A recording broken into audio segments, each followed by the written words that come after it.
a land called Latia, a place shared by humans, monsters, and spirits. In this world, humans can borrow the power of spirits, which are manifestations of elements like fire or water, to produce magic. There are also powerful spirit kings who oversee these spirits and sometimes lend their great power to humans.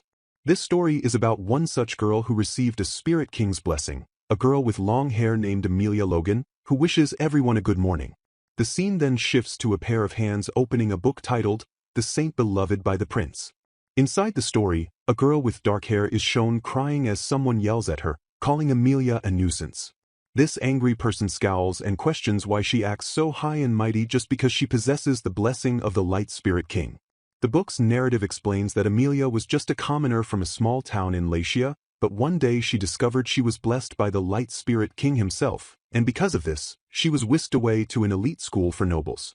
Back in the story, a group of girls gossip about someone, calling her disgusting and commenting on her awful hair and skin, while Amelia looks on in distress, thinking of Claudia. The person reading the novel continues, and the narration explains that this girl, Claudia, was born with the protection of the Dark Spirit King.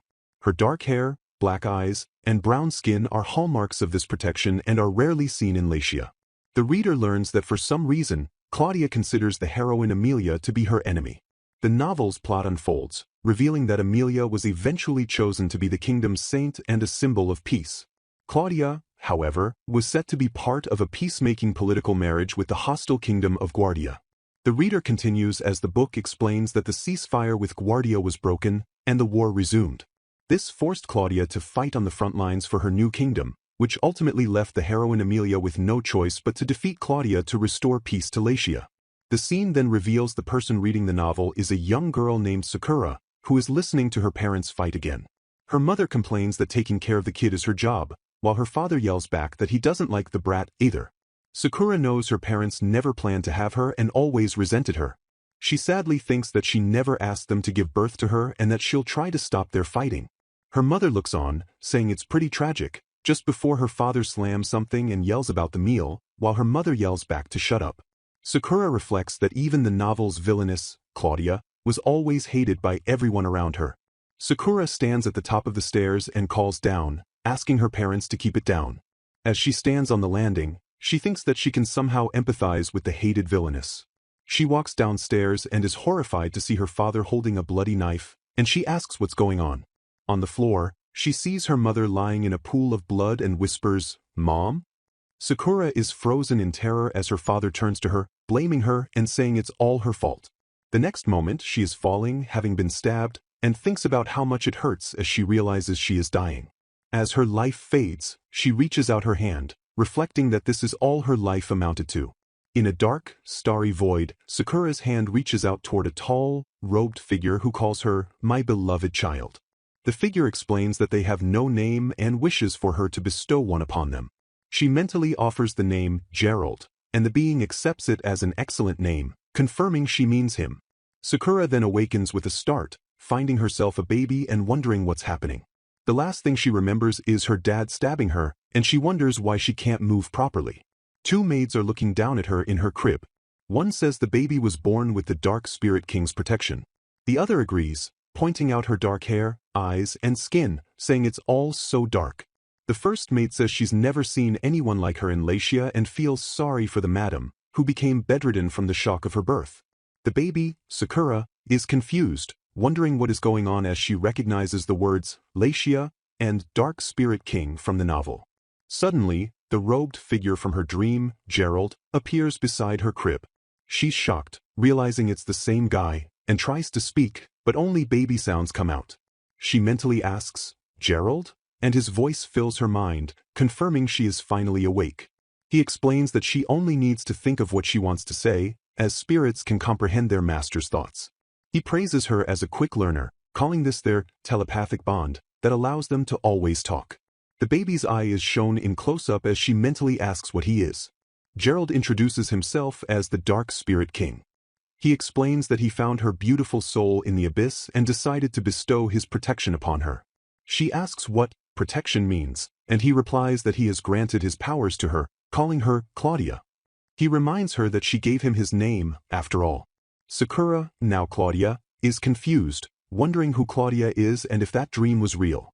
She is shocked, thinking that her name is Sakura, while a maid peeks in the room, confused. Gerald's voice insists that Claudia is her name now, and as his master, he will lend her his protective power. Utterly lost, she begs Gerald to explain what's going on, and he agrees. He explains that she has been reborn as Claudia, a daughter of the Duke Litzia family, in the land of Latiia, a country where spirits, monsters, and humans coexist. All spirits in this country are ruled by spirit kings, and he is the king of the dark. He notes that while most humans in Latiia can call upon spirits, only a few can call a spirit king. He warns her that because she has his protection, she won't be able to learn normal magic, but his power is far greater and will be a great help to her in the future. Baby Claudia stares with a blank expression, suddenly realizing that this is the exact setting of the novel she was just reading. The horrifying truth dawns on her: she really did die back in her old world, and of all the people in the novel she could have become, she has been reincarnated as the villainess, Claudia. She remembers the plot. Claudia is the girl who gets shipped off for marriage, sent to a battlefield, and is ultimately killed by the heroine Amelia. She was killed after being hated by her parents in her first life, only to be reincarnated in a place where she'll be hated by everyone and killed again. She bleakly concludes that she is doomed. As Gerald looks on, she thinks this has to be a joke and wonders if she'll always be a nuisance no matter where she goes. But then she sits up in her crib. She thinks, no, wait. She has read this story and she knows Claudia's fate. If she does things right, she wonders if she can avoid that horrible ending. She recalls that the Claudia in the novel had a terrible attitude. She immediately asks Gerald how old she is, and he replies that it has been about 1 year since she was born. Filled with new resolve, she thinks, I can do it. Claudia decides that if she can change her attitude, maybe people will treat her differently. She resolves to do her best to get along with everyone as she grows up, believing that if people like her, she can escape her horrible fate. The story jumps forward 5 years, showing Claudia at age 6. She politely asks a startled maid for a cup of tea. The maid nervously agrees and hurries away, slamming the door. Later, a maid rushes down the hall, apologizing for the wait, but she trips and spills the hot tea all over Claudia. The maid panics and apologizes profusely, but Claudia, though drenched, stays calm. She simply says she's fine and asks for a cloth to wipe up the mess. Internally, she reflects that she has been trying to change her accursed fate, but so far, not a single thing has changed for the better. Gerald's voice appears, asking if she is all right and calling the maid boorish, but Claudia just replies that she's fine. Later in her room, Claudia thinks about her situation. She has all the hallmarks of the Dark Spirit King's protection: black eyes, dark hair, and brown skin. She knows that just seeing her is enough to put people on edge and that they fear her, wondering what sin she committed, all while Gerald remains invisible to everyone but her. Her mother enters the room, having knocked, and says she saw a maid running away, asking if something happened. Claudia looks down sadly and asks her mother if she thinks she did something to the maid, before saying it was nothing. Claudia looks away, saying she's fine, and her mother's expression softens, insisting she was just worried. Claudia then asks her brother, Liam, to check on the maid for her, explaining that she would only frighten the maid if she went herself. Liam agrees and leaves the room. As Claudia closes her book, Gerald appears, commenting that this new maid will likely be the 10th one to quit. Claudia sadly reflects on how hard it is to be likable. She knows she can't change her appearance or the spirit that protects her. Even when she tries to smile, she just scares people more because she never smiled in her previous life and doesn't know how, which Gerald notes by mentioning her awkward face. She wonders what else she can do, noting that only her big brother and the butler don't seem terrified of her. However, she clenches her fist with determination, telling herself it's still too early to give up. She reminds herself that she still has 8 years before Claudia and Amelia are supposed to meet in the novel. A powerful image of her older self with a sword appears as she resolves that she can definitely change something before then. She does not want a repeat of the depressing death from her last life. She just wants to live a peaceful life this time. With renewed hope, she vows that she will definitely escape her fate from the novel. Claudia discusses the maid problem with her father, Duke Alauti Letzia, explaining that she wants to prevent her reputation from getting worse as all the maids he hires just get scared and quit. She states that a new maid won't be a problem, just as the Dark Spirit King, Gerald, suddenly manifests in a burst of dark energy, startling her father. Gerald declares that he will be the one to protect her. Claudia mentally tells Gerald to restrain himself as a new, elegant spirit with pointed ears appears in a flutter of petals. telling Gerald not to be so boorish. The Duke recognizes this new figure as Romario. Claudia explains that this is the Wind Spirit King, Romario, who protects the head of the Letsia family and has blessed them for generations. Gerald smiles, telling the Duke there's no need to be wary, but Romario looks on, clearly unconvinced. Romario complains that all the humans sent to Claudia just end up fleeing in fear. Gerald announces that from now on, he will personally watch over and take care of Claudia. The Duke, looking nervous, reflects that a spirit wouldn't harm its master and they will be safe as long as they don't anger Gerald further. He agrees and entrusts Claudia to Gerald's care. With that settled, Claudia makes another request. She would like a tutor to help her study. Her father is surprised by the request. Claudia thinks to herself that in the novel, she was never educated and was isolated from high society. She believes that becoming more cultured might help her change her fate, as she has reached the limit of what she can teach herself. The head butler, Jordan, steps forward and offers to take on her tutelage. The Duke is surprised, and Claudia accepts, thinking that Jordan is one of the few people who isn't afraid of her, unlike a new tutor who would likely quit. Her father agrees but then raises the issue of etiquette, which is typically taught by the mother. Claudia recalls that, just as in the novel, she has never really interacted with her mother. When her mother first saw her after her birth and learned of the Dark Spirit King's blessing, she was so horrified that she fainted and became despondent. She has been in poor health ever since.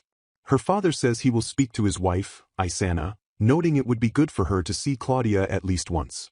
Claudia agrees, though she worries if it's right to meet her mother, who is so afraid, and if the manners she's taught herself are wrong. After Claudia leaves, Jordan asks the Duke why he never smiles when speaking to his daughter. The Duke sighs and admits that he can't help but be nervous in front of her.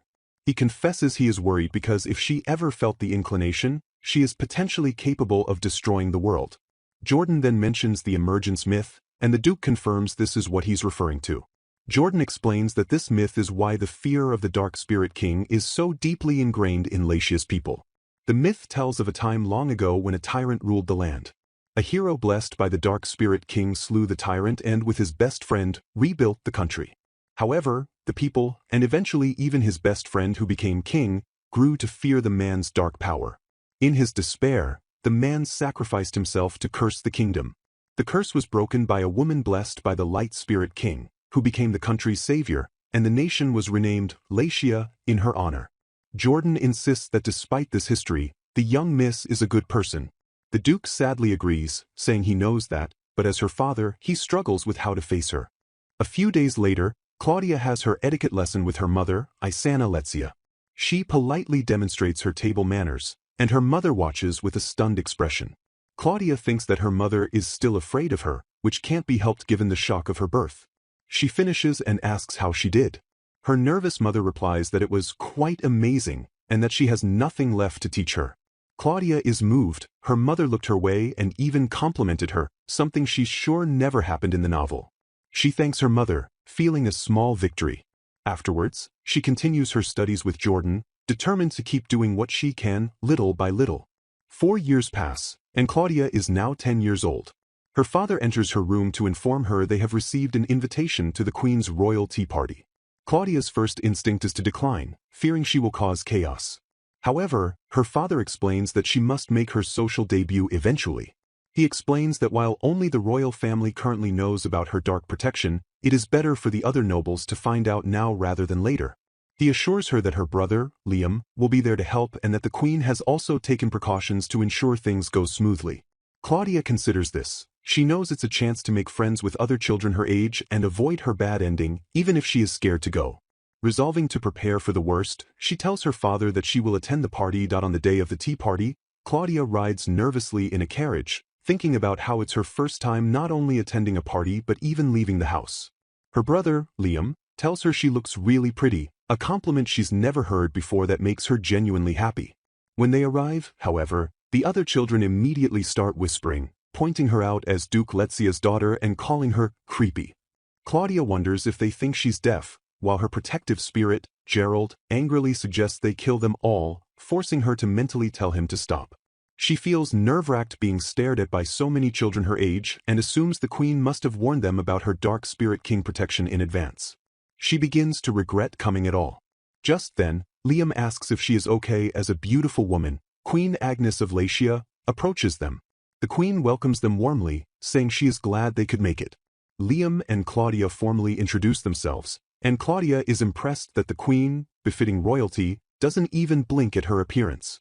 The queen then introduces her own sons, the first prince, Levi, and Prince Edgar. She notes that Liam and Levi must know each other from school, which Liam confirms. However, when the queen tells Prince Edgar to greet them, he just stares at Claudia, taking in her dark hair, eyes, and skin. He then bluntly states that she is pretty creepy.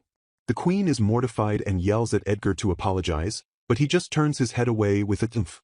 Claudia is baffled, wondering who this rude, son kid is.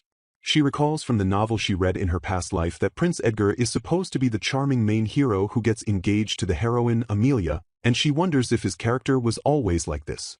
Prince Levi, however, steps forward and graciously apologizes to Lady Letsia for his brother's rudeness. Claudia is surprised, telling him not to worry, and notices that, like her brother and the butler, Prince Levi isn't afraid of her. He then smiles and invites her to talk with him somewhere else, as other girls in the background swoon over him. He gently takes her hand and leads her away, leaving Claudia completely bewildered and wondering what is happening. Prince Levi takes her to a separate table, but this only causes the other girls to stare and whisper about them, calling Claudia's appearance awfully dark, and trying to call the prince away from her. Claudia feels her plan to make friends is already failing. The girls giggling and comments about her awful black hair continue until Prince Levi turns to them. He politely excuses himself, and as they sweetly answer, he informs them that they have fallen greatly in his regard. The girls freeze in shock as Prince Levi smiles and declares that in his eyes, compared to them, Claudia is much more beautiful. The embarrassed girls quickly scurry away. As they sit, he complains about how rude the girls were, but Claudia, feeling suspicious, thanks him for standing up for her. She then asks him directly if he is just using her as a way to keep the other girls away. He laughs, admitting she caught him, but insists he also genuinely wanted to talk to her. He advises her to be bold and show her superiority to such people. Claudia reflects that while she wanted friends, he's right that she could never get along with girls like that. He continues to insist she is more beautiful, but she thanks him for this sympathy, saying the other girls are prettier. He just smiles and says she is truly interesting. Claudia then spots her brother, Liam, being uncomfortably swarmed by other girls, and Levi laughs, admitting that's the rough go he was running away from. The party ends with Claudia having only spoken to her brother and the enigmatic Prince Levi, leaving her to feel that her future will be full of difficulties. A few weeks later, Claudia, filled with curiosity about the outside world, uses Gerald's shadow step ability to sneak out into the city. Gerald nervously asks if this is wise, but Claudia is determined to explore freely without an escort. She dons a hood, thinking she'll go unnoticed, but is almost immediately found by Prince Edgar. She's shocked and stammers that she's just shopping, and he, just as son as ever, blushes and yells that he's just running errands and it's none of her business.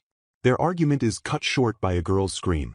They see a man grabbing a young noble, Lady Emily, who Claudia recognizes from the novel as the heroine's best friend and a future enemy. Deciding that doesn't matter now, Claudia orders Gerald to bind the man, which he does instantly with his shadow magic, slamming the man to the ground. Claudia rushes to check on Emily, but Prince Edgar grabs her shoulder. He angrily asks if the magic was her doing and scolds her for being so reckless, demanding to know what she would have done if she'd been hurt. Claudia is stunned, as no one has ever been angry for her sake before. She tells him she is going home via magic and vanishes as he calls for her to wait. A few days later, Jordan the butler brings Claudia 2 letters. She is shocked to see they are from Prince Edgar and Lady Emily. Emily's letter thanks her for the rescue and asks to visit, while Edgar's letter states that he and his brother will be visiting to talk to her. Claudia is floored, wondering how Emily knew it was her and what the princes could possibly want. As she's processing this, Jordan corners her, and she starts to apologize for sneaking out. She worries the storyline is changing, but knows she can't let her guard down. To her surprise, Jordan smiles and says this is a good opportunity to build connections, suggesting she host a tea party for all of them. Claudia is horrified, thinking she's a terrible conversationalist, but just then, her brother Liam appears, having been eavesdropping. He declares it's a great idea and offers to help. Encouraged by his support, Claudia agrees, resolving to write the invitations immediately and hoping, despite her nerves, that everyone will have a good time. The day of the tea party arrives, and Claudia is shown looking extremely nervous. Her brother, Liam, sits with her, smiling and reassuringly complimenting her dress. Just then, the butler, Jordan, knocks and opens the door to announce that her guests have arrived. Claudia tenses up, mentally preparing for the enemy. She thinks about her plan. The homemade cookies should subdue them, but she has an escape route prepared just in case. Her spirit, Gerald, wonders why she is talking like she's heading into battle. Her guests, Prince Levi, Prince Edgar, and Lady Emily, are shown in the room. Prince Levi wishes her a good day while Lady Emily thanks her for the invitation. Claudia warmly welcomes them all, but Prince Edgar looks awkward. He approaches Claudia, wanting to discuss his rude behavior at the previous tea party. As he speaks, he internally recalls her features that he'd found creepy before, her dark hair, dark eyes, and dark skin. He then gives her his apologies, explaining that no matter how frustrated he felt, it was wrong to take it out on her, and he is truly sorry. He then pulls out a small box, offering her a gift as a token of his apology. Claudia opens it and is stunned to find a beautiful pendant with a large, expensive-looking gem. She insists she couldn't accept something so valuable, even as she admires how pretty it is. Prince Levi suddenly appears, teasing his brother, while a blushing Prince Edgar insists she must take it, as he picked it out specifically for her. Edgar quietly admits that he doesn't really know what girls like, so he had to ask his older brother, Levi, for help with the shopping. Claudia is astonished, realizing this means that when she ran into him in town he was buying this gift. She is moved that 2 members of the royal family went to such trouble for her. Levi overhears and cheerfully adds that he's sure Claudia and Edgar will get along well. Claudia, holding her teacup, smiles and graciously accepts the lovely gift, telling Prince Edgar not to worry about the past incident anymore. He shyly thanks her, and she reflects that he's not like his novel character, but rather a boy who just wears his heart on his sleeve. Next, Lady Emily steps forward, also wanting to thank Claudia for rescuing her in the city. She insists that Claudia truly saved her and presents her with an embroidered scarlet handkerchief as a token of her gratitude. Claudia panics a little, saying she just did what any normal person would do. Holding the handkerchief, Claudia is deeply moved. After being alone in her previous life and avoided in this one, she never knew how good it felt to be around such kind people. She then asks Emily how she knew who had saved her.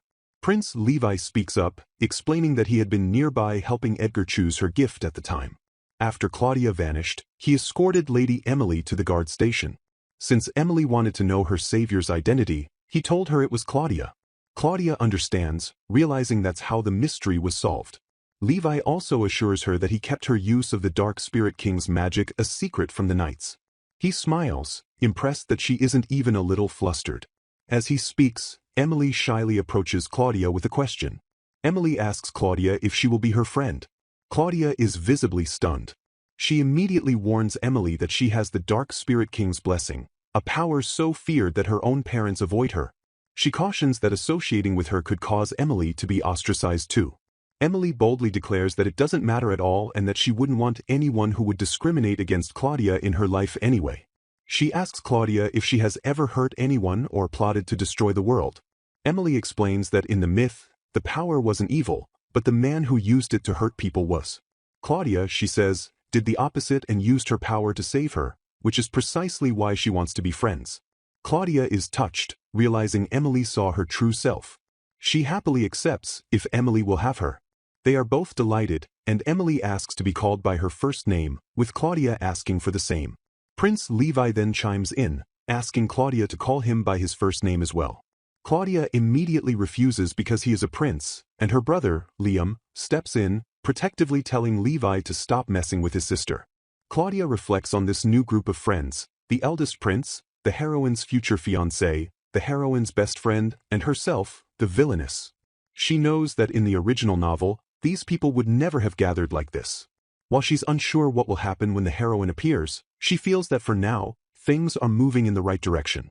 The party is a great success, and Claudia thanks Liam for his help. Half a year later, Jordan brings them big news. Claudia has a new baby brother. Gerald notes the birth seems to have been without complications. Jordan announces the baby's name is Sylphonse and asks Claudia if she would like to go see him. Claudia thinks Syl is a nice nickname. Although Claudia had been excited about a new sibling, having been told after her tea party, she declines to visit him. She sadly explains that babies are sensitive and fears that her presence, with the Dark Spirit King's power, would scare him. Jordan quietly understands. As she walks away, her father, Duke Alauti, watches her. He thinks that it's fine, as all members of the Letsia family are loved by the Wind Spirits, thanks to his blessing from the Wind Spirit King, and they will watch over Sil. Another year passes. Claudia is much happier, having kept up with her friends, especially Emily. She's grateful to have made her first ever friends. She is shown reading a book she found while on a fun trip downtown, thinking Emily might like to read it next. While at home, she sighs, wondering if anything can be done about Prince Edgar's bluntness. She then hears her baby brother, Sil, cooing nearby. She looks up and is horrified to see him toddling near the edge of a high, open staircase. As an adult yells for him to stop, Sil falls over the edge. Claudia knows she's too far to catch him and screams for Gerald. Instantly, Gerald's shadow magic envelopes the falling baby. The magic safely catches Sil and brings him directly into Claudia's arms. She cuddles him, immensely relieved. Just then, a maid runs in, sees the baby crying in Claudia's arms, and immediately accuses her, asking what she thinks she's doing. Claudia, shocked, insists she didn't do anything, but her mother, Lady Isana, and others arrive. The maid points and claims that the young miss was about to hurt Master Sylphonse. Isana snatches the baby away, begging Claudia to stay away from Sil. Claudia is heartbroken, asking her mother if she really believes she would hurt her own brother. To her horror, Isana says, yes, that's right. She accuses Claudia of hating her and trying to take Sil as revenge. As Jordan and the Duke rush in, Jordan immediately defends Claudia, insisting she would never do such a thing. Claudia can only think how ridiculous the accusation is. At that moment, Gerald appears, furious. He reveals himself and scolds Isana, stating that Claudia had actually rescued Sil after he fell from the second floor. He roars at her to stop denigrating Claudia with her ridiculous nonsense, terrifying the maid. Later, the Duke approaches Claudia. He apologizes for what happened and thanks her for saving Sil. Claudia, looking empty, replies that she just did what anyone would do. She says if that's all, she'll be going. As she walks away, she thinks to herself that she is used to being ostracized and that incidents like this don't hurt her at all. Claudia, now 12 years old, is dressed in a new school uniform and holding a briefcase as she prepares to leave her home. Her father, Duke Alauti, sees her off and asks if she is truly fine, to which she confirms she is. He closes the door, adding that he is sure her mother, Isana, also sends her best wishes. While riding in a rattling carriage toward the large school, Claudia thinks about her first day.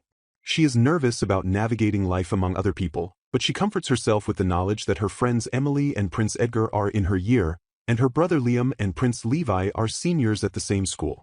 She knows she cannot stand still and is grateful that, unlike the Villainess in the novel, she is not alone. As soon as Claudia enters the classroom, the other students begin to whisper, pointing her out as the girl who received the Dark Spirit King's blessing. She nervously tries to reassure herself, and at that moment, her friend Emily cheerfully waves and calls her over. Claudia is relieved to find that her seat is right next to Emily and Prince Edgar. Prince Edgar smiles and greets her, and as the other students whisper about why she is so friendly with the prince, he notices her discomfort and taps her shoulder, telling her to ignore them. Another boy named Grayson then greets Prince Edgar before turning to point at Claudia, identifying her as the one blessed by the Dark Spirit King. Claudia recognizes him as the Prime Minister's son from the novel, a character who was originally hostile to her. The awkward silence is broken by a charming new boy who introduces himself as Ronald Winder, delighting the other girls. Claudia is confused as she doesn't remember a character named Ronald from the novel and wonders if her actions have already changed the story. The teacher arrives and instructs the class to take their seats before announcing their first activity, examining everyone's magical element. The teacher explains that in Latiia, people can use magic by borrowing power from the spirits, and each student will place their hand on a crystal ball to find their affinity.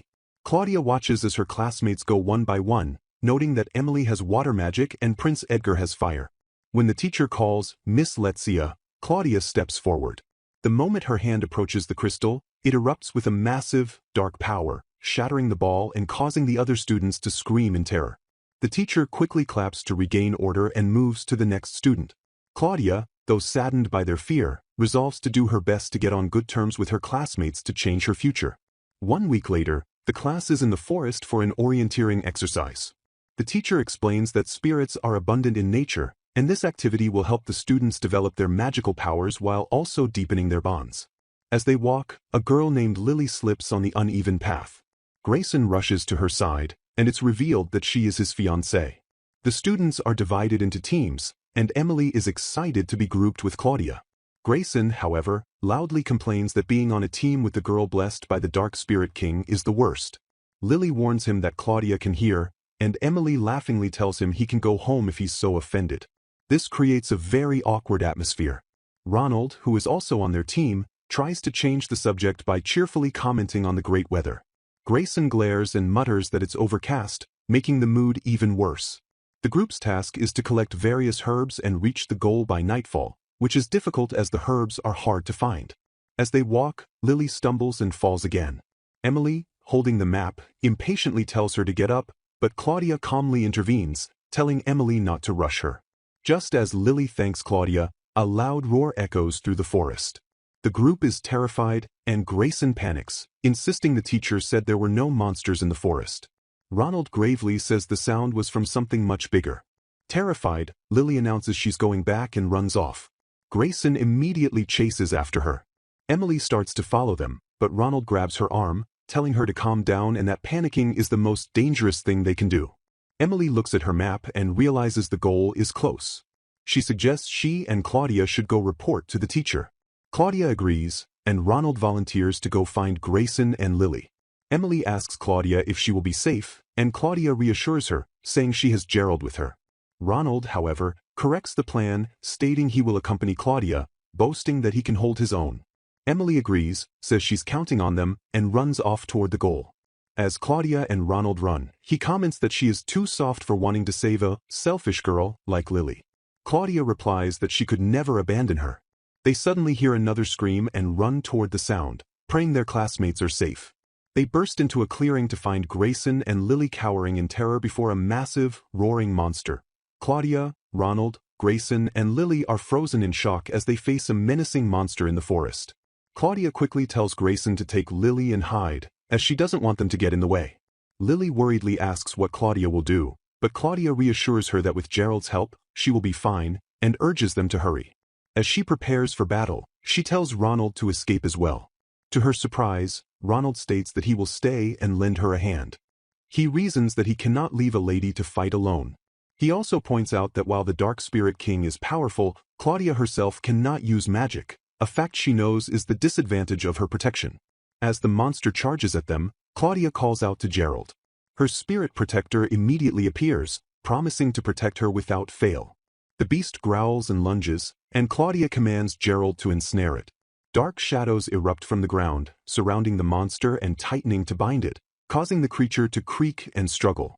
As the bound monster glares, Gerald suggests skewering it, and Claudia gives the order to cut it to pieces. Just as Ronald yells that they've won, the creature's body twitches. A massive burst of flames suddenly erupts from it, and Ronald quickly pulls Claudia back. The flames burn the monster to ashes, leaving Claudia stunned and wondering how Ronald is able to use such powerful magic. As Ronald checks if she is okay, a second, even larger monster roars and charges them. It moves too fast for them to react, but Ronald extends his arm and throws himself in front of Claudia, creating a dark shield that smashes the monster's attack. Claudia screams for Gerald. Before the monster can strike again, it collapses. Gerald appears, announcing that it is all over. He looks at Ronald and praises the boy for defending Claudia well. Claudia, filled with relief, smiles and thanks both Gerald and Ronald for saving her. Soon after, Emily arrives with the teacher and other students, calling Claudia's name. She rushes forward, crying and hugging Claudia, asking if she is hurt. Claudia reassures her friend that she is fine and apologizes for making her worry. Lily and Grayson, now safe, also approach. Lily thanks Claudia for saving them and apologizes for causing so much trouble, and Grayson apologizes for his harsh words earlier. Claudia is just happy that everyone is safe, reflecting on how they were all able to come to an understanding. She thinks that in one of the teen novels from her past life, this would be the point where everything wraps up nicely. However, the other students just stare at her in silence. The teacher claps her hands, announcing that the area is dangerous and they will all return to school. Claudia sighs, realizing that she is still hated by most. 2 years later, Claudia is 14 years old. She greets her classmates cheerfully. She reflects that after the orienteering incident, she became good friends with Lily, Grayson, and Ronald. These friendships never happened in the original novel, so she feels her efforts to avoid her bad end are progressing well. One day, Emily rushes up to her, incredibly excited. She asks if Claudia has heard the news that someone with the Light Spirit King's protection has been found. Emily is thrilled, noting that having both a dark and light-blessed person in the same generation is a historic event. Claudia, however, stiffens, knowing that the time has come for the novel's heroine to appear. Just then, the teacher announces a new transfer student will be joining their class. The teacher welcomes Miss Logan. A blonde girl, Amelia Logan, steps into the room and introduces herself. Claudia is horrified, recognizing her as the heroine who is fated to kill her. The teacher informs the class that Amelia is under the protection of the Light Spirit King. The other students whisper, gossiping that she is Baron Logan's illegitimate daughter who used to live in the poorer part of the capital. Amelia walks through the classroom and stops directly in front of Claudia, a timing that Claudia recognizes from the novel. Amelia asks, "Are you Claudia Lezia?" The other students are confused by her bluntness. Claudia is also confused as she remembers the novel's heroine having a much calmer and more relaxed personality. She awkwardly confirms that this is their first time meeting. Amelia then stares at Claudia and murmurs that her skin and eyes are dark, just like in the novel From My Past Life. Claudia's heart thumps as she processes those last words, past life. Before she can respond, Emily stands up and angrily asks Amelia if she doesn't think she's being incredibly rude. Lily agrees. Amelia looks at Emily, annoyed, and asks why she is taking Claudia's side, calling Lily a mob character. She then demands, "You're meant to be my best friend, aren't you?" Emily is confused, but Claudia understands everything. She realizes that this Amelia is also someone who has been reincarnated from a past life. Emily, still confused, asks what she means, stating that this is the first time they have ever met. As Amelia laughs it off, Prince Edgar tells her she is too noisy and to shut up. Instead of getting upset, Amelia is overjoyed, sighing with delight. Claudia, Emily, and Lily are all stunned by her reaction. Claudia recognizes that these were the exact lines that started Amelia and Edgar's relationship in the novel, though the atmosphere is completely different this time. She knows that if Amelia also remembers the novel and is actively trying to follow its plot, her fight to change her fate has just become much more difficult, but she resolves not to give up. Prince Levi approaches and greets Claudia, asking if he can join her and her friends for tea. He then asks Prince Edgar what he thinks of the new transfer student, Amelia, who is blessed by the Light Spirit King. Edgar flinches, and Emily comments that Amelia is a very unique student. Claudia explains to Levi that a month has passed since Amelia joined their class, and during that time, Amelia has made no effort to befriend any of the girls. Instead, she has focused all her charm on the boys from high-ranking noble families and has recently been approaching Grayson, which is making his fiancée, Lily, very uncomfortable. Prince Levi expresses his disappointment, as he had hoped Claudia and Amelia, the two students with powerful Spirit King blessings, might become friends, which could help people see Claudia as more approachable. He asks if becoming her friend would be too difficult, and Claudia shyly admits it would be toughish. Levi, amused by her response, kindly tells her that she only needs to ask if she ever needs his help. He then observes that Claudia seems different than she was before, but he dismisses it as nothing when she asks. Claudia privately considers how she could befriend Amelia, but she finds the new girl's personality so jarringly different from the character in the novel that she doesn't know how to act. Her thoughts are interrupted as she peeks from behind a library bookshelf, where she sees Lily and another girl confronting Amelia. They angrily accuse Amelia of inappropriately reeling in boys and getting far too cozy with other people's fiancés. Amelia feigns innocence and cries that she just wants to be friends with everyone. Sensing the confrontation is about to escalate, Claudia steps out and shouts for them to stop. Her sudden appearance startles all the girls, and Amelia seems shocked to see the Dark Spirit King's girl. Claudia knows that this group confrontation looks like bullying, which in the original novel led to the bullies being exiled. Though she knows she is interfering with the reincarnated Amelia's plans, Claudia is not willing to sacrifice her own friends to avoid her bad end. She calmly tells her friends to stop but then turns to Amelia, stating that the other girls do have a point. Emily steps up to support this, confirming that rumors about Amelia's behavior are circulating and that it appears she is trying to steal their fiancés. Amelia simply scoffs before bursting into a performance of comically bad, over-the-top fake tears, wailing about how cruel they are. She then runs out of the library, shouting that she just wanted to get along with everyone, leaving Claudia, Emily, and Lily dumbfounded. Lily advises Claudia that it is probably best to just avoid Amelia altogether. The very next day, Claudia sighs as she hears whispers spreading through the school, and she realizes rumors are going around that she was the one who bullied Amelia. She wonders if this is how the original Claudia was framed and exiled in the novel. Her friends, Emily and Lily, find her on the stairs and reassure her, telling her not to let the rumors bother her. Claudia thanks them, but Lily insists that they should be thanking her for stepping in. As they speak, Amelia makes a grand, loud entrance, slamming the classroom door open and cheerfully greeting everyone. She walks toward the group, and as she passes Claudia's desk, she grins and deliberately sticks her foot out, tripping herself. She falls dramatically to the floor and immediately points at Claudia, who is still seated, accusing her of purposely tripping her. The other boys in the class instantly jump to Amelia's defense, though Lily shouts that Claudia did nothing. Amelia puts on a tearful show, asking Claudia if she really hates her that much. Claudia, completely unfazed by the act, just looks at her and flatly replies, "Sure do." This response makes her spirit protector, Gerald, rumble with anger, asking Claudia if he can kill her now, but Claudia mentally tells him to stop, as it would only worsen the situation. Grayson and another boy help Amelia up to go to the infirmary, and she leans on Grayson's shoulder as they leave. After this, Claudia notices Amelia watching her constantly. The rumors eventually reach the upperclassmen, and Claudia's brother, Liam, approaches her. He says he's heard disturbing things about Baron Logan's daughter and that Prince Levi is also worried, offering his help if she needs it. It seems Amelia's reputation is even worse than it was in the novel. Later, Liam confronts Amelia, having asked her to meet him. Amelia immediately launches into her victim act, asking Liam if it isn't difficult having Claudia for a sister. She claims that Claudia is jealous of her popularity and has declared her an enemy. She continues, saying she's heard Claudia is tearing the family apart and that their mother is bedridden from the stress, offering to listen to all his troubles.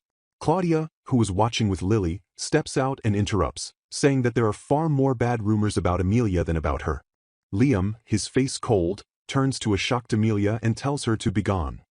He orders her to never show her disgusting face to him or Claudia ever again. He then puts a hand on a stunned Claudia's shoulder, telling her that he loves her and couldn't be more proud to be her brother. Amelia is horrified, shouting that this is weird and shouldn't be happening. She insists that Liam is supposed to be ashamed of his awful, arrogant, heartless sister. Liam simply states he has no idea what she is talking about and leads Claudia away. As they leave, Claudia realizes that the reincarnated Amelia hasn't understood that her own actions have changed the plot of the novel. Left alone and furious, Amelia is approached by Ronald Winder, who asks if she's all right. He says he saw everything and agrees that Claudia is troublesome. Amelia immediately starts complaining, claiming Claudia must be manipulating Liam. Ronald pulls the poor thing into an embrace to comfort her, all while thinking to himself, "You stupid woman." A quiet, illustrative page of Claudia looking off to the side as petals drift through the air. This is followed by a charming, chibi-style image of a smiling Liam holding hands with a book carrying Claudia as they walk together. A small Claudia reading a book. Her spirit, Gerald, floats beside her, thinking to himself that she is such a good lass. When Claudia gets up and says she is just going to the toilet, Gerald's shadowy form is seen closely following her as she walks away. Liam's thoughts. He observes that since Claudia started making new friends, she has become much livelier and smiles more frequently. A small panel shows her and Emily happily becoming friends. Liam fondly recalls that in the past, she often had a completely deadpan expression, which he thought was also cute. A following scene shows Claudia happily telling Gerald that she is not a loner anymore. Gerald congratulates her but then cluelessly asks what a loner is. Liam thinks about how absurdly adorable Claudia's smile is and decides it is his brotherly duty to ward off any perverse insects that might buzz around her. The scene then shows him confronting a smiling Prince Levi, asking him who exactly gave him permission to visit Claudia. The short ends with Gerald still pestering Claudia to tell him what a loner means, and she finally tells him to leave me be. That a beautiful day as Claudia, a smiling girl with dark hair and a rose accessory, wishes her friend Emily a good morning. Claudia watches Emily walk towards the large school building where other students are chatting, but her pleasant morning is interrupted. Someone creeps up behind her, and another girl murmurs in surprise just before Claudia is knocked to the ground with a loud crash. Looking up, Claudia sees a blonde girl, Amelia, laughing loudly and obnoxiously. Claudia is stunned, thinking to herself that in the novel, the heroine Amelia was supposed to be graceful and kind. Amelia offers an insincere apology, saying she's sorry but she didn't see Claudia because she looked so plain, confirming Claudia's new realization that this heroine is actually a mean person. Claudia's friend Emily rushes over, furious, and tells Amelia that her actions were very mean. Amelia just stares back at her before Emily turns to help Claudia. Emily offers her hand, and Claudia, looking surprised by the kindness, accepts the help and thanks her. Emily then checks on Claudia, asking with concern if she is all right or hurt anywhere. Claudia, still sitting on the ground but looking up at her friend, reassures Emily that she is fine. Amelia, however, just brushes off the incident, saying she's in a good mood so she'll let it slide, and then quickly runs away. As she watches Amelia leave, Claudia reflects on the strange situation. She notices that her peers are treating her with more sympathy than ever before, while Amelia, who was supposed to be popular according to the novel, is becoming an outcast. Claudia knows the plot is changing but feels she can't relax, as the part of the story where she meets her demise is approaching, and she must stay on guard. Later, while walking alone through a hallway, Claudia overhears a serious conversation from behind a nearby door. A voice asks urgently if someone is sure, and Claudia's curiosity is piqued. She stops, listens, and then sneaks a peek around the corner. She hears a man confirm that the Kingdom of Guardia is mobilizing its troops as they speak. Claudia is visibly shocked by this revelation. Inside the room, two men discuss the troubling news. One notes that it seems Prince Carlos himself intends to lead the army, and the other confirms their goal is undoubtedly to invade Latium. This second man, Duke Alfer, looks grim as he reflects on the situation. He laments that Guardia, which covets their land's connection to the spirits, continuously targets them. He hopes they can stop the invasion once again but sounds uncertain. This news triggers a flashback for Claudia, who recalls the original novel's plot, illustrated by a dark silhouette of her holding a sword. In that story, Claudia's hand in marriage was meant to be a bargaining chip to secure a peace treaty with Guardia. However, the two kingdoms eventually went to war anyway, and Claudia, forced to fight for the opposing side, was ultimately killed by the heroine Amelia. Shaken by this memory and the news of war, Claudia goes to see Gerald, a man with long dark hair and pointed ears. She looks worried and asks him if he would be able to gather intelligence on the Kingdom of Guardia. Gerald looks down at her with concern, asking if she is all right, as Claudia trembles, realizing that if this war happens, she might die anyway, regardless of the plot changes. Gerald tells her that gathering information is within his power, but it would require him to leave her side for a while, and for that reason he refuses. Instead, Gerald suggests she rely on his kin, and when Claudia asks what he means, he clarifies: the spirits of darkness. Gerald tells her to watch and begins to summon them. Dark, swirling energy erupts around him with a roar, and Claudia gulps, stunned by the sight of the spirits. Two small, adorable shadow creatures appear with a poof, and fly excitedly around Claudia, calling her princess. Claudia is instantly delighted, calling them cute.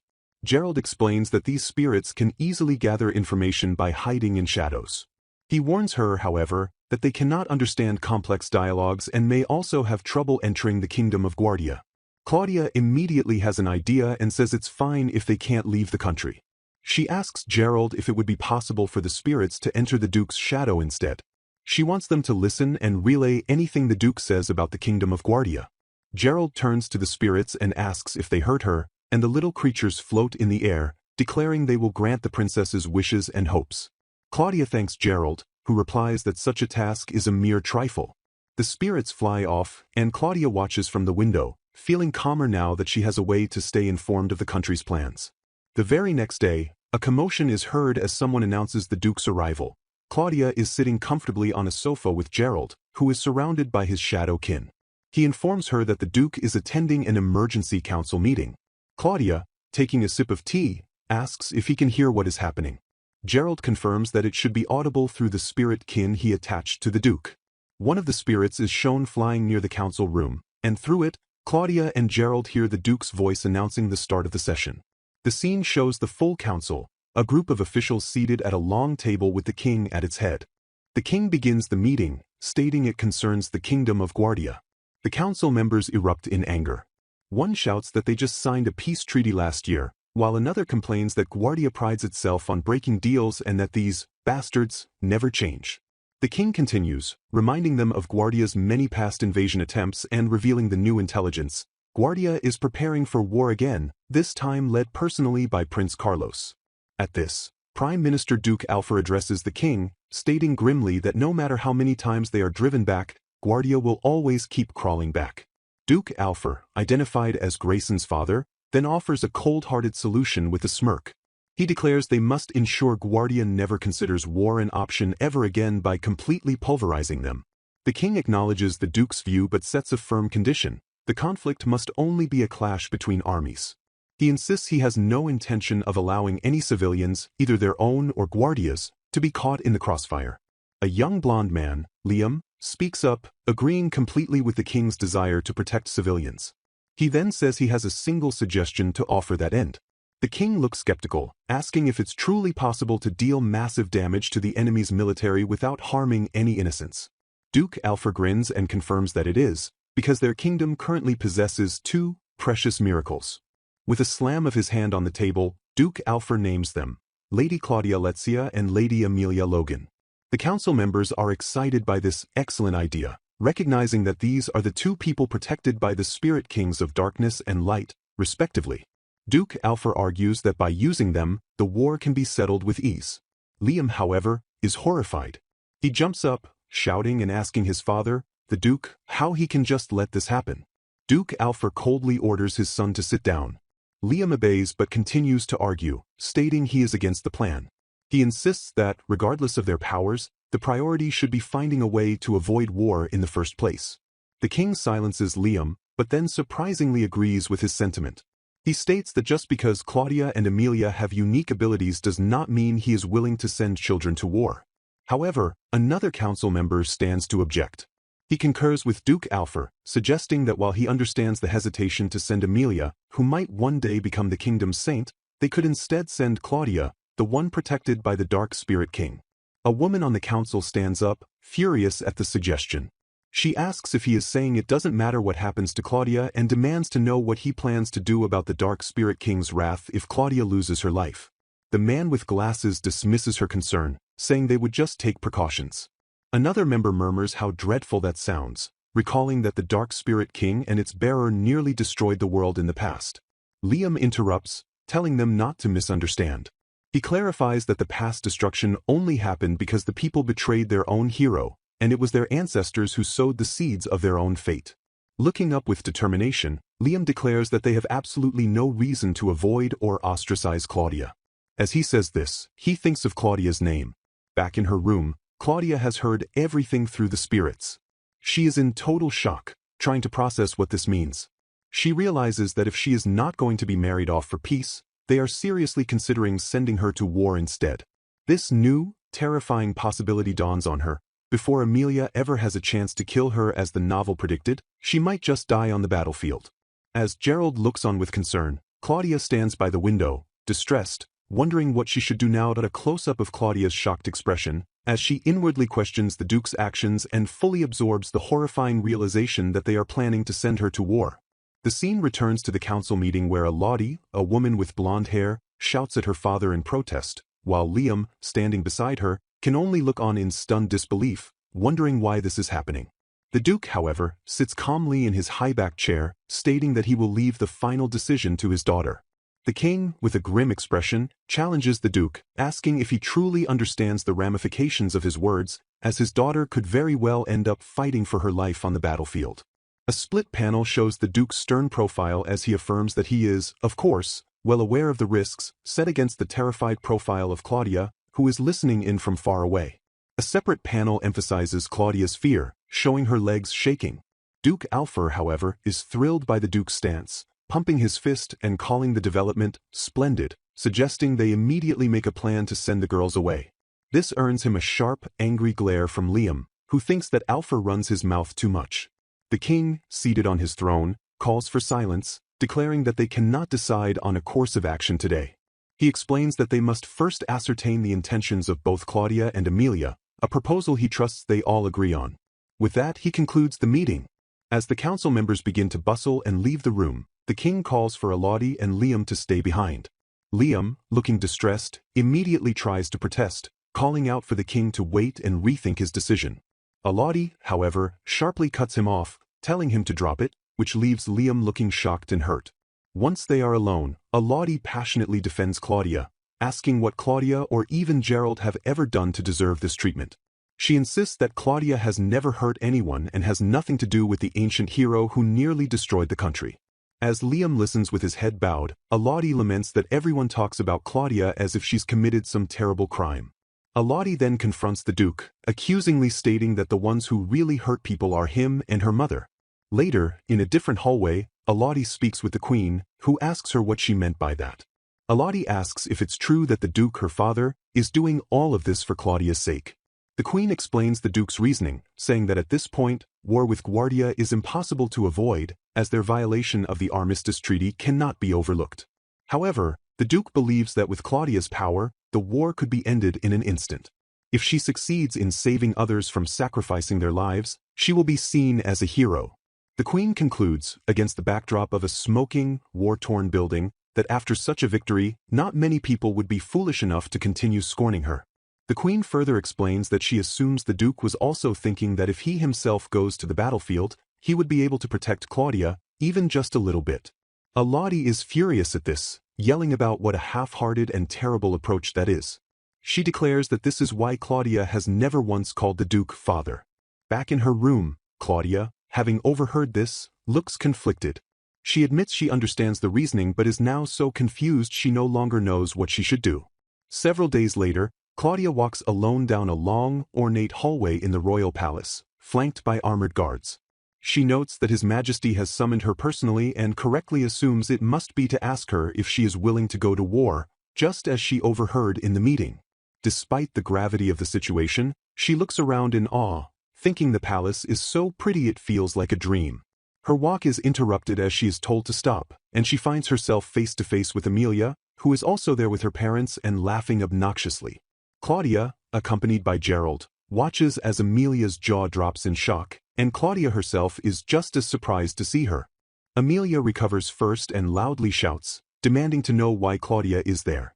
She then strikes a pose, smoothly guessing they were both summoned. Amelia smugly speculates that His Majesty must have sent for her to personally witness her immense power, and will surely shower her with praise. As Amelia gets lost in her fantasy, Claudia dryly thinks that she certainly runs her mouth a lot. Amelia, blushing with excitement, then wonders if the king perhaps wants to discuss her becoming Prince Levi's fiancée. This is too much for her mother, who stands behind her and snaps for Amelia to stop. The mother then turns and apologizes to Claudia for her daughter's behavior.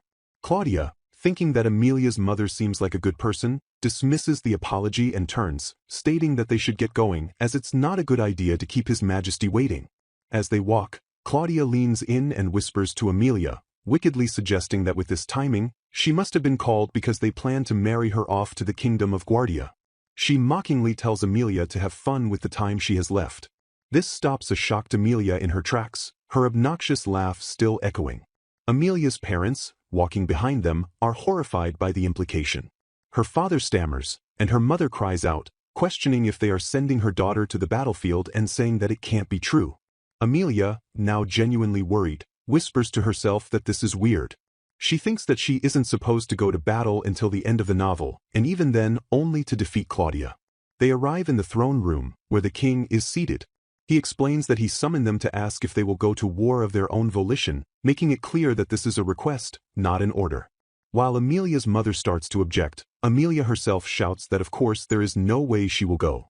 Her mother quickly supports her, adding that her daughter is only 14 years old. To Amelia's shock, her father suddenly slams his hands down and enthusiastically declares that this is actually perfect. He tells his stunned daughter that serving the country in its time of need is a noble's duty and a huge honor. He pats her shoulder, reassuring her that since she has the light spirit king, Lady Grace, at her side, she will have nothing to fear in battle.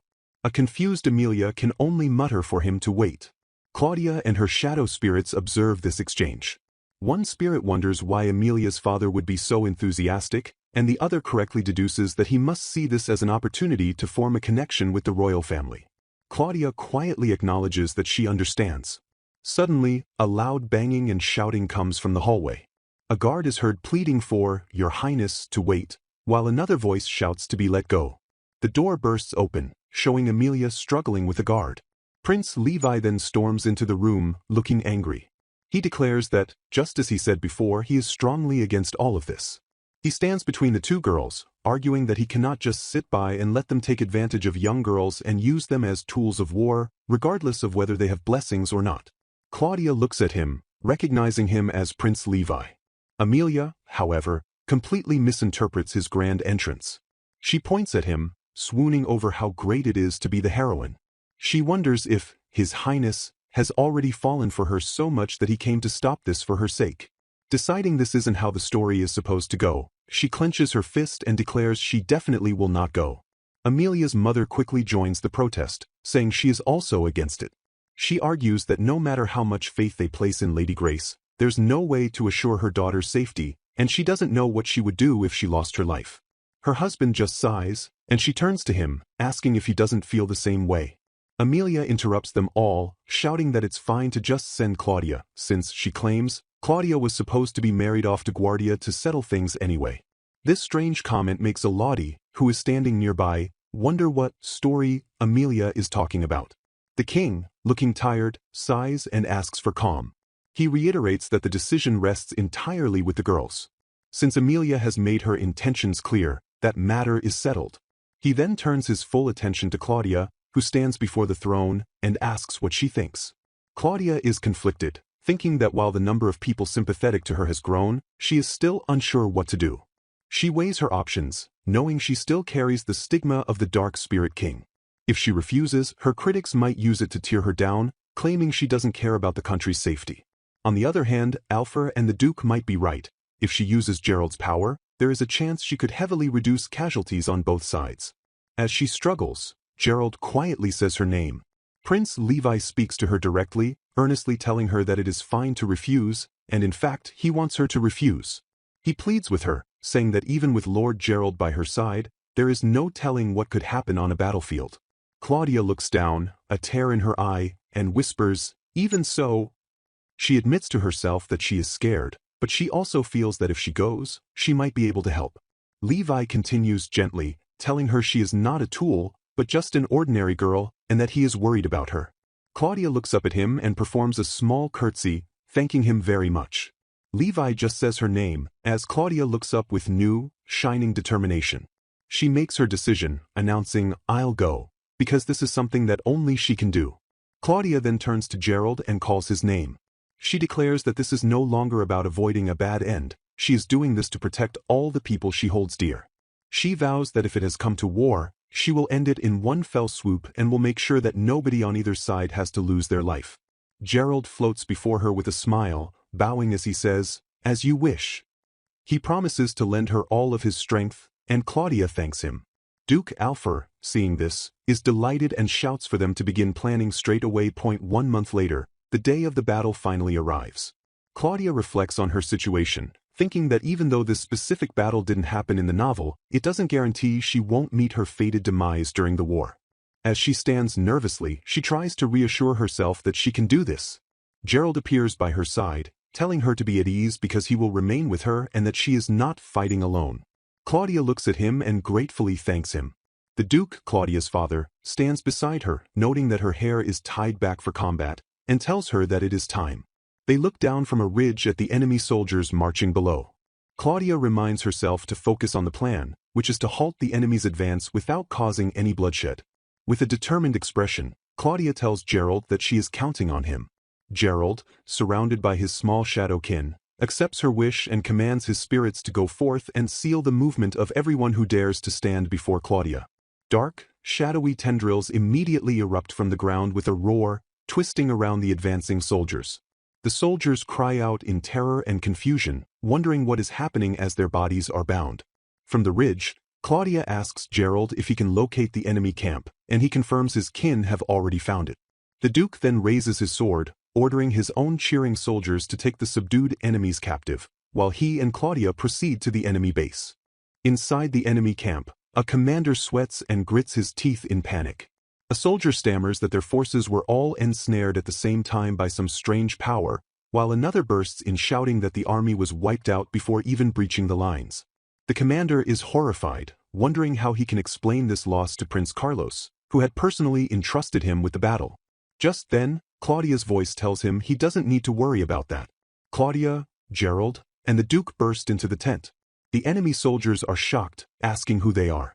Claudia calls out to Gerald, and his shadows instantly fly out, binding the commander and his guards. The bound guards groan on the floor, as Gerald informs the commander that struggling is futile and his movement is completely sealed. The Duke steps forward, pointing his sword at the defeated commander, and asks him to accompany them back to their camp. Outside, Claudia and Gerald look over the crowd of subdued soldiers, and Claudia asks if it's finally over. Gerald confirms that it is and asks if she is injured. Claudia, assuring him she is all right, thinks to herself that things ended much more neatly than she had expected. She then notices a group of frightened civilians huddled nearby, including an older man who asks who they are. Gerald explains that they appear to be villagers from Latia's border settlements who were caught in the conflict. Claudia's expression hardens as she thinks about how Guardia could harm innocent people out of petty jealousy. She steps toward them and, with a kind expression, asks if it would be all right for her to lend them a hand. The villagers, some of whom are wounded, just look up at her in stunned silence. Claudia begins to help, asking one person if they are okay. As she walks away, the villagers watch her. One man comments that everything he knew about Duke Letzia's daughter came from rumors. He'd heard that being blessed by the Dark Spirit King made her a rotten and ruthless girl, a sentiment another villager shares, noting that the Duke never talks about her. But now, watching her, one of them remarks that she just seems like an ordinary, kind girl. As Claudia walks, a small boy with a scratch on his face calls out, "Big sis." She turns, and the boy smiles, asking if she fought in the big battle too. Claudia's expression softens, and she closes her eyes, replying that all she did was immobilize the enemy, and that it was the soldiers who did the real fighting. She looks at the small, injured child and is struck by a wave of guilt. She knows she told herself she went to war to end the conflict without casualties, but she also knows it was a selfish attempt to avoid her bad end. She realizes that even though there were no fatalities, people still got hurt, and she feels like her charitable act was just to satisfy her own ego. Just then, the little boy beams at her, saying that it was thanks to her they were saved. He holds out a small, simple flower, offering it to her as thanks. Claudia is moved to tears as she accepts the flower. A beautiful, genuine smile spreads across her face as she thanks him, thinking that perhaps it really wasn't wrong for her to help after all. Nearby, two Latia soldiers watch, their hearts pounding as they blush. One stammers that she smiled, while the other mumbles that he wants to marry her, only to be told she's way out of his league.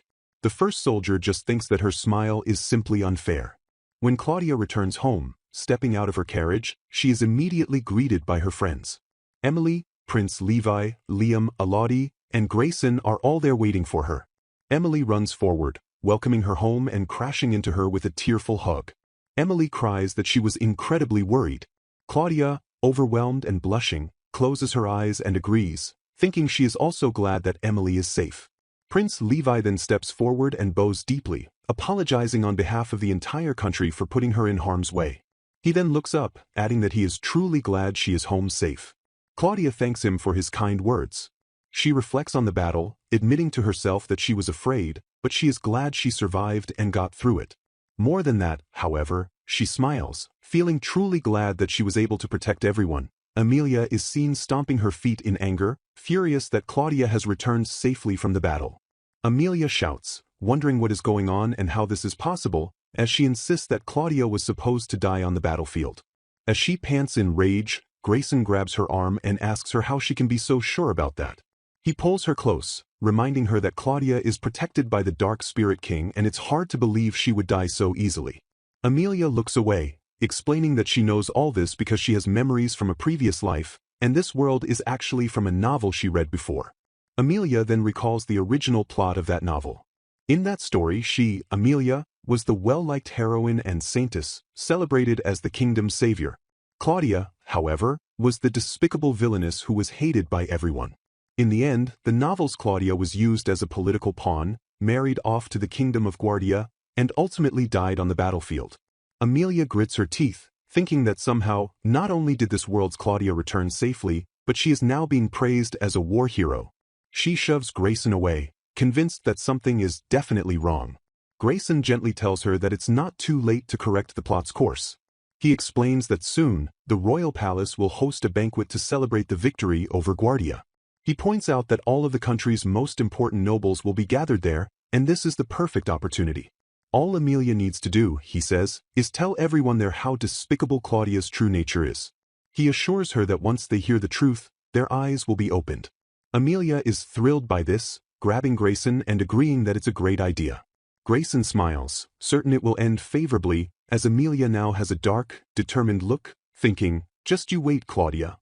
A few days later, Claudia arrives at the victory banquet, wearing a beautiful gown and accompanied by Liam. As they walk through the hall, the other guests stare and whisper. One man comments that it's his first time seeing the one protected by the Dark Spirit King, calling her a mysterious girl. A woman remarks on her exotic appearance, while another man wonders aloud if such a beautiful girl truly has the power to cause Armageddon. Claudia sighs, feeling that she sticks out like a sore thumb. She reflects that as she is not a knight or a high-ranking official, she normally wouldn't be allowed to attend a military banquet. However, she was specially invited because of her contribution to the victory. She had tried to reject the invitation, but she remembered Grayson's advice that it would be a good chance to deepen her relationships with the knights she supported. So, she is here, feeling very uncomfortable under everyone's gaze. Suddenly, Liam steps in front of her, smiling warmly and calling her name. He asks if she is nervous.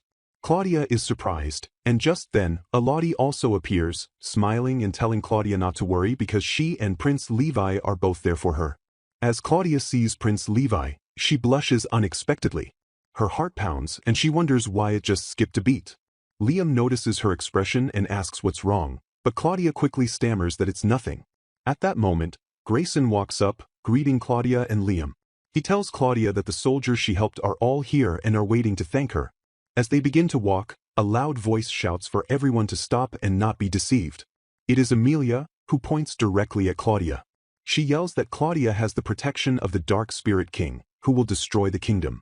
She accuses Claudia of ruthlessly cutting down the enemy soldiers just like the last black magician and warns the crowd that Claudia will one day turn on them. Claudia is shocked by the outburst, but one of the soldiers she saved, the one with the band-aid, steps forward and shouts that she never killed anyone. He explains that Claudia only restrained the enemy's movements so the soldiers could overcome them more easily. Emilia screams that it's the same thing and that it makes Claudia an accomplice to murder, insisting she will destroy the kingdom. As Claudia looks worried, Liam squeezes her hand reassuringly and tells her it's okay, letting her know she has nothing to worry about. Claudia nods, comforted. The soldier then continues, saying his friend was killed in the previous war with Guardia. He states that he is proud to call his friend a hero, because he took up his sword to protect the people he loved. He then turns to Emilia and asks if she is calling his dead friend a murderer. Emilia is shocked, stammering that this has nothing to do with it. The soldier presses on, asking if she has any idea how many people died fighting in this current battle. He answers his own question, 0. He declares that, up until now, a war has never been waged without resulting in unnecessary casualties, and this time it was completely owing to Lady Letzia's efforts. Emilia is left stunned. She loses her composure, screaming about how they are making her out to be the bad guy. She insists that she is the heroine who will become the saintess, and that Claudia is the one who should be the villainess. Prince Levi steps forward, telling her that's enough. He reminds her that the saintess is a symbol of hope and healing, whose duty is to pray for the people. Levi coldly addresses her as Lady Logan, asking if she really thinks she can fulfill that duty when all she seems to do is talk nonsense. Emilia protests that of course she can. Levi tells her that this is real life, not a novel or a play, and that there are no heroes or villains here. Emilia screams that she understands that, but she knows how the story is supposed to play out. She yells that she is the heroine and begins reciting the original plot. Claudia was exiled for bullying her, became Guardia's pawn, and tried to destroy Latiia. She then looks at the soldiers who defended Claudia, demanding to know why they are taking Claudia's side when they were all supposed to be enamored with her. As Claudia watches this meltdown, she thinks that Emilia can see that things are different from the novel, but her heart just can't accept it. A voice booms. The king declares that he cannot forgive her contempt for Claudia, nor can he forgive her attempt to humiliate the soldiers who fought bravely for the kingdom. He sentences her to prison, telling her she will have plenty of time to calm down there. Emilia just smirks in disbelief. Suddenly she snaps, screaming for them to quit joking and that she's had enough. She shouts the name, Grace. Claudia is instantly alarmed, wondering if Amelia plans to summon the Light Spirit King right here.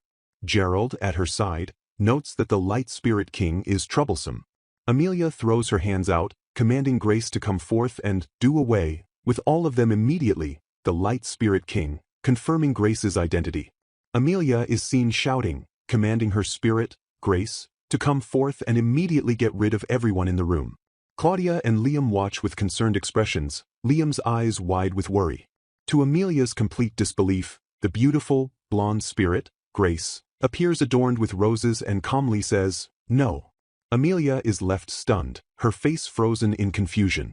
Amelia's confusion quickly turns to rage as she screams at Grace, demanding to know why she won't listen and telling her to stop screwing around.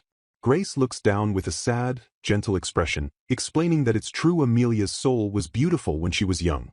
A flashback shows a younger, plainer-looking Amelia as Grace continues, saying that one day, that beautiful soul turned ugly.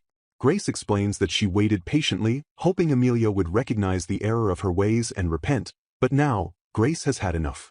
Standing tall, she informs Amelia that she is not a tool for her disposal and adds with a scoff that no one would listen to someone like her anyway. As this unfolds, Claudia and Gerald observe the scene. Claudia, looking worried, wonders what's going on, while Gerald notes that it seems the Light Spirit King does not intend to cause them any harm. Amelia, however, begins to break down, gritting her teeth and thinking that this is all Claudia's fault. She points an accusing finger at a shocked Claudia, yelling that she was just jealous of the heroine and decided to poison everyone's minds against her. Amelia decides that if that's the case, she will just have to wake everyone up herself. In a shocking move, Amelia suddenly lunges and grabs a sword from a nearby guard sheath.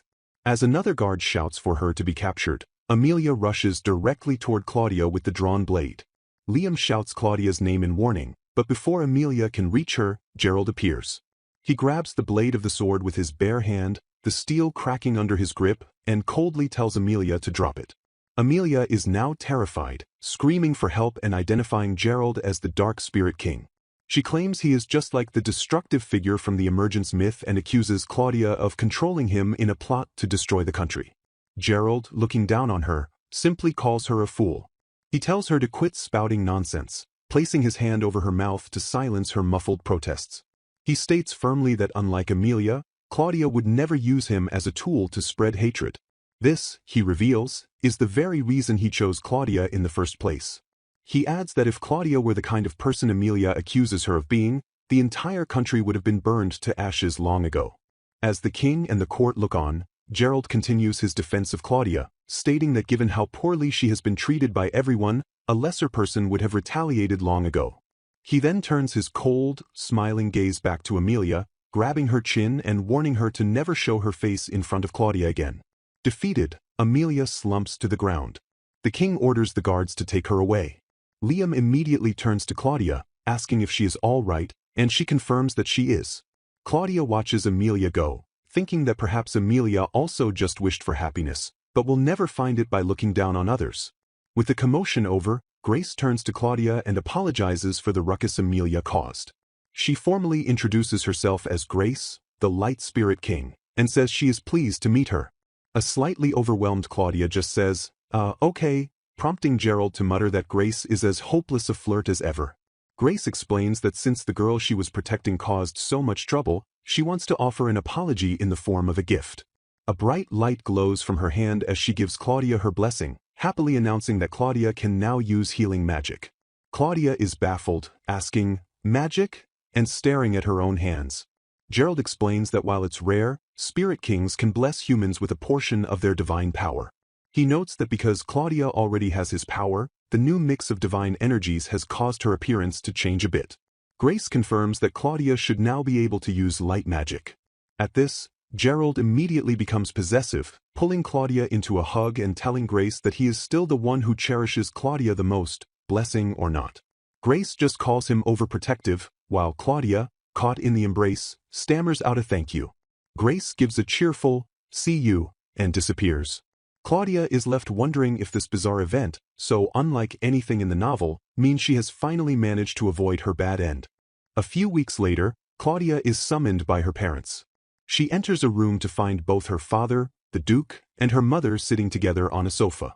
Her father tells her to have a seat and presents her with a stack of letters, explaining that numerous invitations to tea parties have arrived for her. Claudia is surprised, noting that her mother somehow still has friends despite being shut away in the mansion. When Claudia asks if she is expected to attend, her father confirms it, stating that as a noble lady, she must build connections. He also mentions that they have received a flood of applications for the position of her exclusive maid, as it's unheard of for a lady to be without one.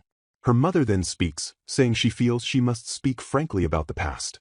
She confesses that for a long time, she was afraid of Claudia, but things have changed, and she now realizes Claudia is a kind and brave person. She admits her heart was hardened against her daughter and says that, though it may be too late, she wishes to be by Claudia's side. Claudia's expression fills with pain. She thinks to herself that it's too little too late. She says that just because she received the Light Spirit King's blessing, everyone's attitude, including her parents, suddenly changed. Her mother looks pained and insists that's not the only reason, reminding Claudia of when she saved Sylphonce from falling. Claudia replies flatly that they didn't believe her back then. Her mother can only apologize, and Claudia quietly asks, why? As her parents sit in distressed silence, Claudia's inner turmoil boils over.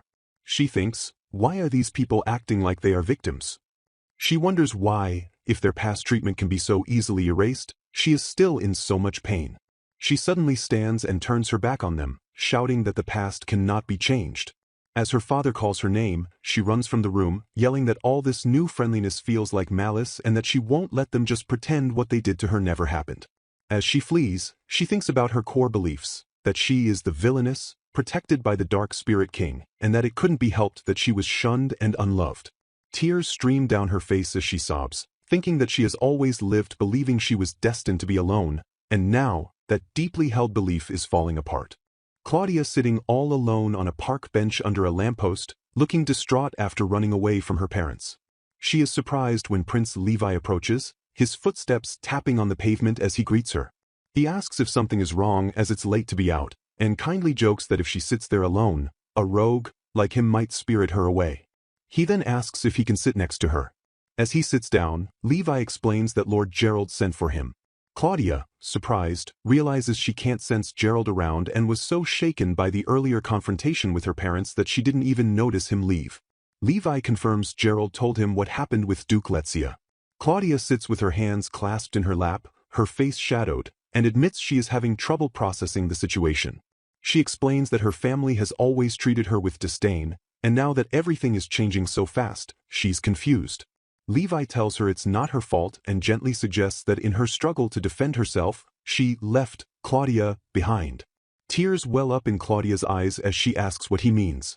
Levi affirms his words, wiping a tear from her eye as he explains that she worked so hard to be strong and appear apathetic that she stopped acknowledging her own true feelings, even though deep down, she was still hurt by how people scorned her. He tells her she has been suppressing her emotions for too long and that it's time to face them. Claudia cries, reflecting that while she believed she could change her fate, a part of her must have given up and resigned herself to the role of the villainess that everyone feared. After she calms down, Levi gently holds her shoulders and asks if she's feeling better. Claudia apologizes and nods, thinking how idiotic it is to cry in front of someone. At the same time, she feels that with Prince Levi, it's okay to be herself. Levi smiles brightly and suggests a change of scenery, which surprises Claudia. He takes her to a tall, round building called the Lamenting Tower, which he says is one of his favorite places. He opens the large door with a creak and says they've arrived at the perfect time. Claudia gasps, her eye wide with wonder as they step out onto the tower's balcony, which reveals a stunning, vast sunset. Claudia thinks it's beautiful, like nothing she's ever experienced. Levi smiles at her and admits that while he knows his timing is bad, he had intended to wait until her social debut. However, he heard rumors about her having many suitors and panicked. He then stands before her and confesses, "Claudia, I like you." Claudia is completely stunned, wondering why someone like him would like her. Levi explains that he doesn't care about her having the Dark Spirit King's protection or the Light Spirit King's blessing. He says she first interested him because she didn't try to seduce him, but as they became friends, he grew to respect her for her kindness in the face of hatred. He tells her she is very dear to him. He continues, saying that as her face began to show more emotion, he found himself looking forward to her smile and couldn't take his eyes off her, which made him very happy. Claudia blushes deeply and thanks him. She honestly admits that she is flattered but doesn't understand love, having never been in a relationship, even in her past life. Levi smiles kindly and tells her not to answer right away, as he will wait patiently.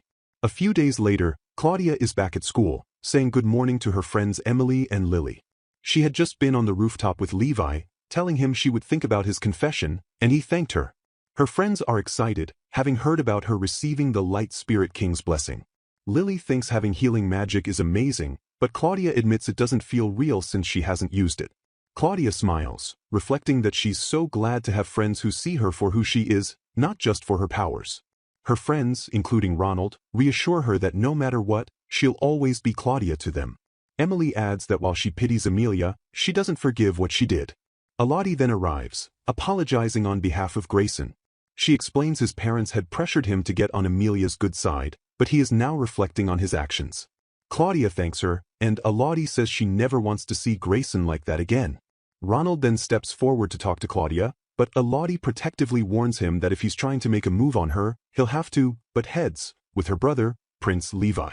This causes Emily and Lily to shout, "What?" in shock, as Prince Levi himself smirks nearby and says he wouldn't want that. Later, the girls kick the boys out, and Claudia, blushing, admits to Emily and Elodie that Levi confessed to her. Her friends are ecstatic. Claudia tearfully explains that she doesn't know anything about love or how she feels. Elodie gently asks how she feels when she sees Levi, and Claudia admits she feels excited, I think.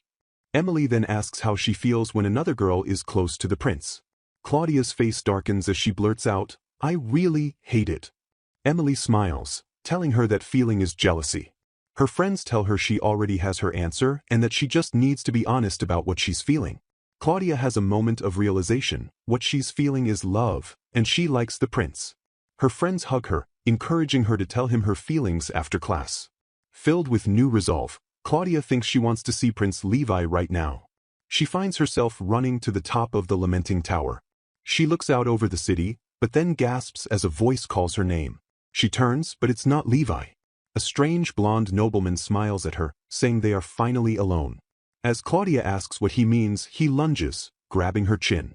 He holds her, telling her he loves her and to accept his feelings. Claudia is terrified, struggling and yelling, "No," and "Let go of me." Just as she calls him disgusting, Prince Levi appears and shouts, "Leave her alone." The man is shocked, asking what's wrong with him. Levi, furious, stands protectively in front of Claudia and declares that she is important to him. He grabs the man's wrist, tightening his grip and warning him, "Don't scare her." He orders the man to go, saying he won't be so lenient next time. The terrified man flees. Gerald then appears in a breeze, telling Levi he was late. When Levi asks why Gerald didn't save her faster, Gerald explains he restrained himself because Levi was nearby and that humans still fear him, even with Claudia's new blessing. He warns that if he gets involved, it will only start troublesome rumors about Claudia. He tells Levi that from now on he must be the one to protect her. After Gerald disappears, Levi turns to Claudia with a warm smile, glad she's safe.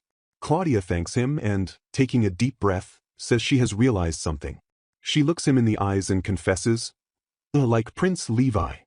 She explains that she has finally understood her feelings. At first, she just saw him as a kind person, but he continually supported her and came to her rescue, and before she knew it, she had fallen in love with him. Levi, moved, asks her to call him by his name.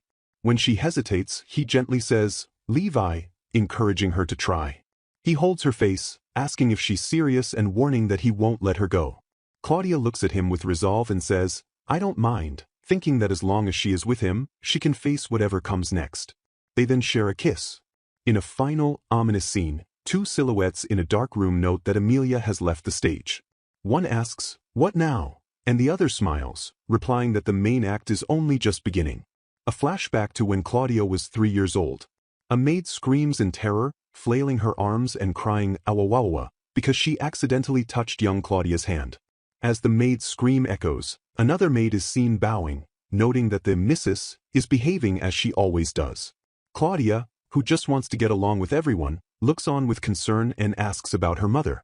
Claudia reflects that she hasn't seen her mother since she was weaned, so she doesn't know what the maid's comment really means. She asks another maid to take her to see her mother, but the maid declares it's impossible, slams the door, and apologizes profusely. Deciding to go by herself, Claudia thinks just one look will be fine. She walks down the hall, wondering if her mother will be happy to see her, and peeks through the door. From inside, she hears her father, brother, and mother laughing together. Hearing how happy they sound, Claudia turns away. Gerald appears and asks where she is going. She replies that she isn't going anywhere specific, she just doesn't want to be there. She ends up wandering into the servants' quarters, a place she's never visited before. Gerald warns her to go back, explaining that outsiders and businessmen are always coming and going, so it could be dangerous. Claudia says she'll just take a peek, but she is immediately spotted by a woman who asks what she is doing there. Claudia panics, realizing she's been seen. The woman, who is unwrapping a cloth, tells her to wait a second. The woman offers Claudia a warm piece of bread, telling her to eat it. Claudia takes the bread, noting how warm it is, and shyly says, "Thank you." She is surprised that the woman is smiling and doesn't seem to be scared of her at all. Claudia asks the woman who she is. The friendly auntie explains that she runs the old bakery and also has a store on the main road. She asks Claudia's name and where she's from, noting she's never seen her around before. Claudia nervously introduces herself. The baker woman smiles, telling Claudia she looked like she was about to cry but is all cheered up now. She winks, saying a smile suits her best. As Claudia beams, holding her bread, a man, Jordan, suddenly opens a door and shouts for the young miss. He is frantic, explaining that he was worried when he couldn't find her. Claudia apologizes. Jordan tells her that the Duke was also very worried, pacing back and forth because he thought she might have gotten lost. Jordan asks Claudia to come see the Duke so he can be at peace. Claudia agrees, and as she walks, she thinks to herself that, just like the warm bread, people's hearts might be warmer than she thought. Claudia Letsia reflecting on her new life. She knows she was reincarnated from Japan as the Villainess of a novel, who is under the protection of the Dark Spirit King. She recalls how the heroine Amelia, another reincarnator, tried to frame her. However, Claudia managed to prove her innocence and even gained the blessing of the Light Spirit King. Although she has new worries, she feels that with her beloved friends and Prince Levi, who reciprocates her feelings, she can overcome any obstacle and avoid the bad ending she fears. Then jumps 2 years into the future, where Claudia is now 16 years old. She is walking with Liam at the palace, and he wonders why Prince Levi has summoned them. Liam then teases Claudia, asking how her relationship with Levi is going and mentioning that she recently went with him to pick out a dress for their engagement party. This leads to a flashback of the dress shopping, showing Claudia, Levi, and her parents. After Claudia's confession, their families began discussing their betrothal. It was decided they would host an engagement party when she turned 16, marking her debut in high society. In the shop, Claudia is surrounded by so many dresses that she can't decide and asks Levi what he thinks. Levi simply stares at her, making her heart pound but dump. He then smiles, telling her she makes anything look good, which causes her to jump in embarrassment. The flashback ends as they arrive at Levi's chambers, where Elodie is waiting and a maid announces their arrival. They enter to find Levi with his hands clasped, looking troubled as he stands by the window. Elodie asks him what is wrong. Levi reveals the grim news. They recently discovered several assassins have been targeting Claudia. Both Claudia and Elodie are visibly shocked by this revelation. Claudia is horrified, exclaiming, "Assassins?" and says she never noticed anything. Levi explains that Gerald dealt with them before she found out, adding that Gerald likely kept it secret because he didn't want to worry her. Claudia's hand trembles as she worries that she is still fated to reach a bad ending. Levi then adds that the assassins appear to have come from the kingdom of Guardia.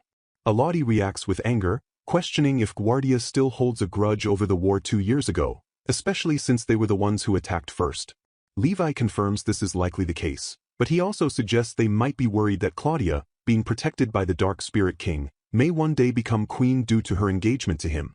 As Claudia silently cries, Levi tells them there is more.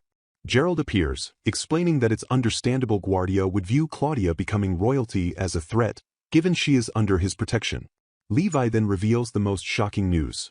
It appears their own Prime Minister, Duke Alfer, has been conspiring with them. Claudia is stunned to hear Duke Alfer's name. Claudia remembers that Duke Alfer is Grayson's father.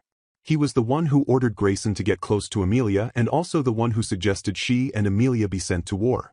She reflects that she has since made peace with Grayson, but this news is deeply troubling. Levi assures her that he has men investigating the Prime Minister and will protect her, but he warns her to be careful. Back at school, Claudia's friend Ronald invites her to his place for new black tea, eagerly asking if there will be snacks. Claudia smiles and agrees, while her friends tease Ronald for his constant focus on food. Claudia, however, looks concerned about something else. She pulls her friend Lily aside, noting she doesn't look well. Lily confides in Claudia that her fiancé, Grayson, has been acting strangely. She says he seems distracted, and when she asks what's wrong, he just brushes her off, saying he doesn't want to put her in any danger. Lily explains that he won't tell her anything else. Claudia's expression turns serious as she connects this to the news about Duke Alpha. She suspects Grayson has discovered his father's conspiracy with Guardia and is now worried for Lily's safety. Realizing she must act, Claudia asks Lily to bring Grayson to her. Later, Grayson knocks and enters a room where Claudia, Lily, and Liam are waiting. Claudia immediately asks Grayson if his troubles are related to his father, Duke Alpha. Grayson tries to make Lily leave, but Lily stands her ground, stating that as his fiancée, she has a right to hear. Grayson finally snaps, shouting that he is afraid she will be killed, just like his mother was. Lily is shocked, reminding him that his mother supposedly died in a carriage accident 2 years ago. Claudia mentally notes this was right around the time Amelia had transferred to their school. Grayson glares, insisting that Lily needs to understand the danger to protect herself. Before he can continue, Gerald appears in the room, surprising Grayson. Gerald says that while he wants to focus on protecting Claudia, he will help. He summons his shadowkin, explaining these spirits of darkness will follow and protect both Grayson and Lily. Claudia thanks her guardian, who just huffs, and then urges Grayson to tell them what he knows. Grayson hesitates, reminding Claudia that he was once on Amelia's side. Claudia assures him she has already forgiven him, adding that this is not just for him. She also wants to protect her friend Lily. This declaration of trust moves both Grayson and a tearful Lily. Grayson begins his story, explaining that his father handled all the details of his mother's death, so he didn't realize anything strange at the time. However, he recently discovered that his mother's carriage had taken a dangerous path along a cliff instead of its normal route that day. This made him remember a bad fight his parents had shortly before she passed away. A flashback shows a young Grayson watching his father, who was covering a bruised hand. When his mother expressed concern, his father slapped her, yelling, "Don't touch me," and "Shut up." Grayson explains this was the first time he had ever seen them fight, and it led him to wonder if his father had murdered his mother. Unable to shake the feeling, he began to spy on his father. He discovered his father was holding secret meetings at night with someone who seemed to be royalty. While he couldn't hear much, he clearly heard them say Claudia's name. Claudia immediately worries they are plotting her assassination, perhaps with Prince Carlos. Liam, who has been listening, speaks up, confirming that Prince Carlos of Guardia is plotting Claudia's assassination. He tells Grayson that his father, Duke Alpha, is their main suspect as an accomplice and is under investigation. Liam warns Grayson that he may have to arrest his own father, a situation that could lead to his title and land being confiscated. Grayson, however, recalls his father's words about correcting wrongs and offers to help the investigation. Grayson says his father's recent actions, including sending Claudia and Amelia to war, were wrong, and he wants to help right them. He then turns to Lily and asks to annul their engagement, fearing he will only bring her trouble. Lily tearfully refuses, taking his hand and declaring she is his fiancée and will marry him, even if he is no longer nobility. Grayson, moved, thanks her. Liam, seeing their resolve, offers to protect Lily at the palace. Claudia, however, insists on helping with the investigation, as the issue concerns her directly. Liam agrees but warns her to not be reckless. He states their first priority is to create a plan and find proof of the Duke's connection to Guardia. The three friends, Claudia, Grayson, and Lily, stand united, as Claudia resolves to break every bad-ending flag and prevent anyone else from becoming unhappy. The chapter ends with a small, light-hearted panel of Levi offering Claudia another snack. Prince Levi and Claudia seated in an office, meeting with the smiling Duke Alpha. Alpha confirms they wish to discuss the engagement party, and Levi, looking serious, affirms this, adding that he received a letter from the Kingdom of Guardia the day before. Duke Alpha smirks, saying he has already heard the news, and reveals that, as a sign of peace, Prince Carlos will be attending the party. Levi dryly notes that news travels quickly, to which Alpha laughs and boasts that it's to be expected, as he is the Prime Minister. He then glances at Claudia, suggesting that it's a bit ominous to discuss such things while she is present. Levi, however, states firmly that he does not mind, as Claudia is not someone who shies away from these matters. He reminds the Duke that she is the one who bravely stood on the battlefield 2 years ago. Duke Alfred simply scoffs that the event sounds vaguely familiar, and Claudia thinks to herself how obnoxious he is. While Levi and Claudia are distracting the Duke, the scene shifts to Grayson, who is in his father's study, and Claudia sends a thought of concern, hoping he is okay. Grayson is frantically flipping through a large book, searching for proof of his father's conspiracy with Guardia. He finds nothing and, as he closes the book, laments that he is running out of time and that finding the proof won't be easy. He pauses to think, trying to put himself in his father's shoes and wondering where he would hide such a secret. Just then, a large grandfather clock in the study chimes, and Grayson's eyes fix on it, one of Gerald's shadow kin perched on his shoulder. Grayson flashes back to a childhood memory of his mother, who, with a finger to her lips, told him it was a secret that his father always hides things he doesn't want found inside that very clock. The memory shows his smiling parents and his younger self. Back in the present, Grayson touches the clock, his expression dark as he wonders if his father really did kill his mother. He opens a hidden panel on the clock and finds a single, thick book inside. As he takes it out, he realizes it must be his father's diary. He opens it, and as he begins to read, the shadow kin beside him suddenly senses danger and transforms into a large, shadowy beast. Grayson's eyes widen in horror at what he's reading, and he whispers, "No way." At that exact moment, a dark, cloaked figure appears behind him and raises a dagger. The assassin stabs Grayson in the back, whispering, "Like father, like son," and that this wouldn't have happened if he had stayed ignorant. Back at the palace, Claudia suddenly gasps in shock as she receives a telepathic message from the shadow kin. The vision shows Grayson on the floor, whispering an apology. As she and Levi are concluding their meeting with Duke Alfred, Claudia grabs Levi's arm in a panic and shouts that Grayson has been stabbed. Levi is stunned. Claudia immediately declares they must go to him at once and orders Gerald to use shadow teleportation. They reappear with a fwum outside the school, and Claudia shouts Grayson's name as they burst through the infirmary doors. Inside, they find a devastated Lily crying at Grayson's bedside, begging him to wake up, while Elodie stands nearby. Claudia frantically asks her brother, Liam, about Grayson's condition. Liam explains that chirurgeons attended to him, but he lost too much blood and is only staying alive through sheer force of will. Levi slams his fist against the wall in anger, demanding to know how this could have happened. Claudia, tears in her eyes, stands over her dying friend. Placing a gentle hand on Lily's shoulder, Claudia says, "I can help." Lily looks up, confused, as Claudia explains that she should be able to heal Grayson using the magic she received from the Light Spirit King. Elodie gasps, protesting that Claudia has never used it before. Liam looks at her intently and asks if it's doable. Claudia admits she doesn't know, but she knows that if she doesn't try, Grayson will die. After a tense moment, Liam nods and tells her to go ahead. Claudia places her hands over Grayson's wound, thinking to herself that he can't die and that she wants him and Lily to be happy. A brilliant, pure light begins to glow from her hands, filling the room with swirling, magical particles. The light flows into Grayson's wound, healing it, but the effort causes Claudia to wobble from exhaustion, and Levi steps forward to support her. In a dark, spiritual void, Grayson hears Lily's voice calling his name, begging him to hang on, joined by Claudia's voice pleading for him to come back. Back in the infirmary, Grayson's finger twitches. His eyes slowly open, and he weakly whispers Lily's name. As Lily and Elodie cry out in relief, Claudia, completely drained, collapses forward. Levi catches her, hugging her tightly and whispering, "Claudia, you did well." The infirmary where Grayson is recovering from his stab wound, his injury now closed. He sits up and bows to Prince Levi, remarking that he has a wonderful fiancée and that Lily is too good for him. Levi asks how he is feeling, and Grayson's first question is about Claudia's condition. Levi reassures him that she is just sleeping after having used so much magic to heal him. After Grayson expresses his relief, Levi tells him that, despite having just woken up, they need to hear his report.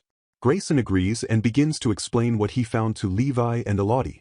He tells them he discovered a diary in Duke Alfred's room, but its most recent entry was dated 2 years ago. The diary entries revealed that his father had been investigating an organization that was plotting with the Guardia Kingdom to overthrow Latiia, and he was preparing to prosecute them. Grayson continues, explaining that the very last page of the diary contained a drawing of a scorpion. Below the drawing were the words, tattooed on members' wrists.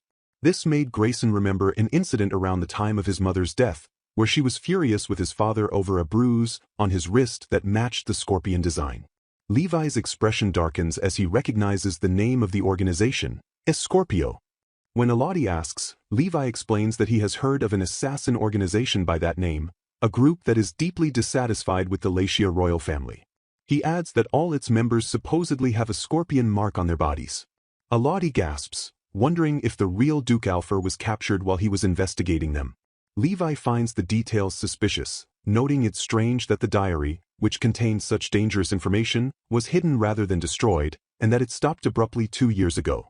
Grayson adds that this was the exact time his father began to change, right after his mother died. He recalls that his father's favorite foods changed, and he started avoiding all conversations about the past. Elodie comes to a horrifying conclusion. Duchess Alpha must have noticed these changes and was murdered as a result. This means the man they all know as Duke Alpha is an imposter from Scorpio who replaced the real one.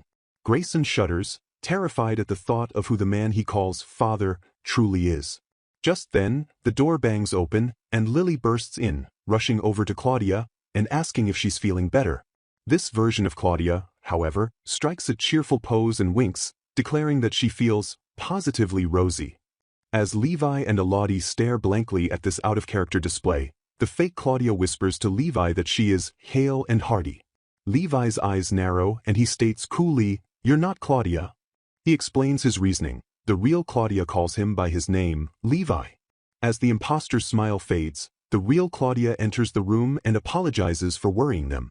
The imposter is revealed to be the Light Spirit King, Grace, who says she came to help Claudia. Levi asks Claudia if she is well enough to be walking, and she confirms that Grace helped her recover. At that moment, Gerald appears, angrily accusing Grace of impersonating Claudia and spouting nonsense. The two Spirit Kings begin to bicker, with Grace insisting she sensed trouble and returned from her travels, while Gerald yells at her not to change the subject. Levi interrupts them to ask Grace if other light magic users can use transformation magic as she did. Grace confirms it is possible as long as they know the person's appearance. This confirms their darkest fear. A light magic user from Scorpio has transformed into and is impersonating Duke Alpha. Levi recalls that Prince Carlos was a high-ranking official who often met with the Duke. Grayson, sitting up in bed, clenches his fists, realizing that not only his mother, but his father too, was murdered. He tells Levi he wants to finish this and put an end to the needless deaths. As Levi and Claudia comfort him, Claudia reveals she has already heard the full situation from Gerald. She declares that since Prince Carlos is targeting her, she will confront him head-on at the engagement party, where he might be forced to reveal his true colors. Levi immediately protests that it's too dangerous, but Claudia remains resolute, reminding him that she has Gerald, and now Grace seems willing to help as well. Gerald smirks at Levi, warning that he won't be forgiven if he doesn't do his part, and Levi confidently agrees. The story then jumps 1 month later to the night of the engagement party. The king addresses the large, opulent ballroom, thanking the guests for coming and formally introducing his son's fiancée, Lady Claudia Latiia. The crowd applauds as Claudia and Levi stand together, while Elodie and Liam watch and congratulate them. Claudia, wearing a beautiful gown, stands by Levi's side, thinking that she never imagined such a happy day could happen to her, but she knows she cannot let her guard down. A man approaches, and she recognizes him as Prince Carlos. He greets Levi, and as they speak, spectral forms of Gerald and Grace watch. Grace notes that Carlos seems eager, while Gerald fumes that this is the man trying to kill his Claudia and that they should tear him apart. Carlos smirks at Levi, referencing the war 2 years ago and mocking him for relying on such a terrifying, monstrous power. Claudia knows he is talking about her. She steps forward, looking Carlos in the eye, and calmly states that it may be a monstrous power, but it is thanks to that power that she and Gerald harmed no one during the war. She adds that she is certain he knows this very well. She then performs a perfect curtsy, introducing herself as Lady Claudia Latiia, daughter of Duke Latiia and fiancée of Prince Levi. Prince Carlos's smile vanishes. He glares and leans in menacingly, hissing, "So you are?" In that tense moment, a glass shatters from across the room, and a guest lets out a terrified scream, "Monsters!" A flurry of commands as a leader urgently directs Gerald to bind the attacking monsters with their shadows while simultaneously ordering Grace to focus on healing the wounded. Grace, a woman with light hair, confirms she understands the order as magical energy begins to flare. Nearby, a man with a ponytail named Romario looks on with deep concern as a blonde-haired individual instructs Prince Levi to quickly lead everyone into a protective defense barrier. This person announces their intention to summon the powerful Wind Spirit King to deal with the threat. Prince Levi immediately agrees to the plan. In another part of the room, a terrifying, dark monster with massive horns crackles with dark energy, while Grace is shown preparing her magic to shield a woman and child. The man Romario is then called upon urgently. The summoning is a success, and an incredibly detailed, ethereal spirit with pointed ears and elaborate robes materializes.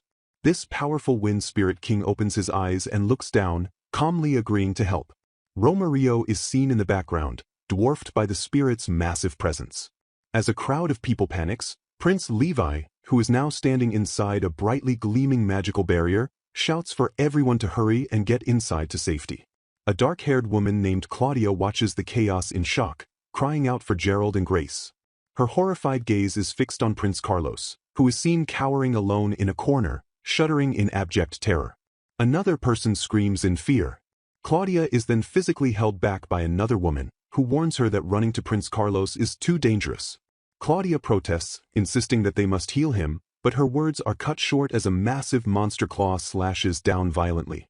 Prince Levi and Claudia look on in wide-eyed horror as the attack connects, fatally striking Prince Carlos and sending blood flying. A grim panel focuses on his fallen body as someone observes that he is no longer breathing. Prince Levi immediately rushes to Claudia's side to ask if she is hurt. She replies that she is fine, but she cannot take her eyes off Prince Carlos's body, which is now being surrounded by alarmed guards. Claudia reflects sadly that even if he was the assassin, she never wanted him to die in such a gruesome way, leaving her stunned and conflicted. Prince Levi and Claudia try to make sense of the attack, with Levi questioning why monsters would ever enter the palace and Claudia adding that they usually live deep in the mountains and avoid humans. She then remembers the other suspicious monster that appeared during the orienteering. Their discussion is interrupted when a young man runs up, calling Levi brother, and asking to speak with him. Levi turns and agrees to talk. Grace, watching from a distance, identifies the young man as Ronald. Claudia, standing next to her, realizes with a pang of guilt that she had completely forgotten about Ronald in the chaos and hadn't even greeted him. Grace then makes a startling claim, telling Claudia that Ronald was the one who egged Amelia on. Claudia is completely confused, especially as she sees Prince Levi smiling and talking warmly with Ronald in the background. Grace insists that it was definitely him, explaining that when Amelia first started to bother Claudia, Ronald was the one planting ideas in her head. A flashback shows Grace confronting Amelia, telling her to shut up and to stop listening to that boy, while another flashback shows Amelia asking Claudia if she doesn't get along with Ronald. Claudia is shocked, thinking, no way, as she always remembered Ronald as one of her few kind friends who was never afraid of her. She finds it impossible to believe he could be so manipulative, but Grace stands by her story, saying she saw it happen and that it showed her how terrible humans can be. This new information, contrasted with the image of Levi trusting Ronald, gives Claudia a terrible feeling. She feels a rising panic that she might lose Levi and knows she has to warn him. She quietly peeks around a corner, spotting Levi glancing around before he is called, over here, by a silhouetted figure in a dark doorway. Levi walks toward the figure, saying he was looking for them, and Claudia follows secretly. Hiding behind a pillar, Claudia strains to listen but can't hear the words. She wonders who Levi is meeting. In the shadows, she sees Gerald with his shadow monsters, and a dark puddle forms on the floor. The voice from the shadows, Gerald, reports that Carlos is dead and that he finally got rid of him. To Claudia's horror, the person Gerald is reporting to is Ronald. Gerald congratulates Prince Ronald, who replies that he is grateful. Ronald states that the chaos around Carlos's death allowed him to escape notice and declares that the throne of the Guardia Kingdom now belongs to him, the second prince. Claudia is frozen in disbelief, whispering Ronald's name. Ronald stands triumphantly, boasting that his years of hard work have finally been rewarded. Claudia is stunned, processing the revelation that Ronald is the second prince.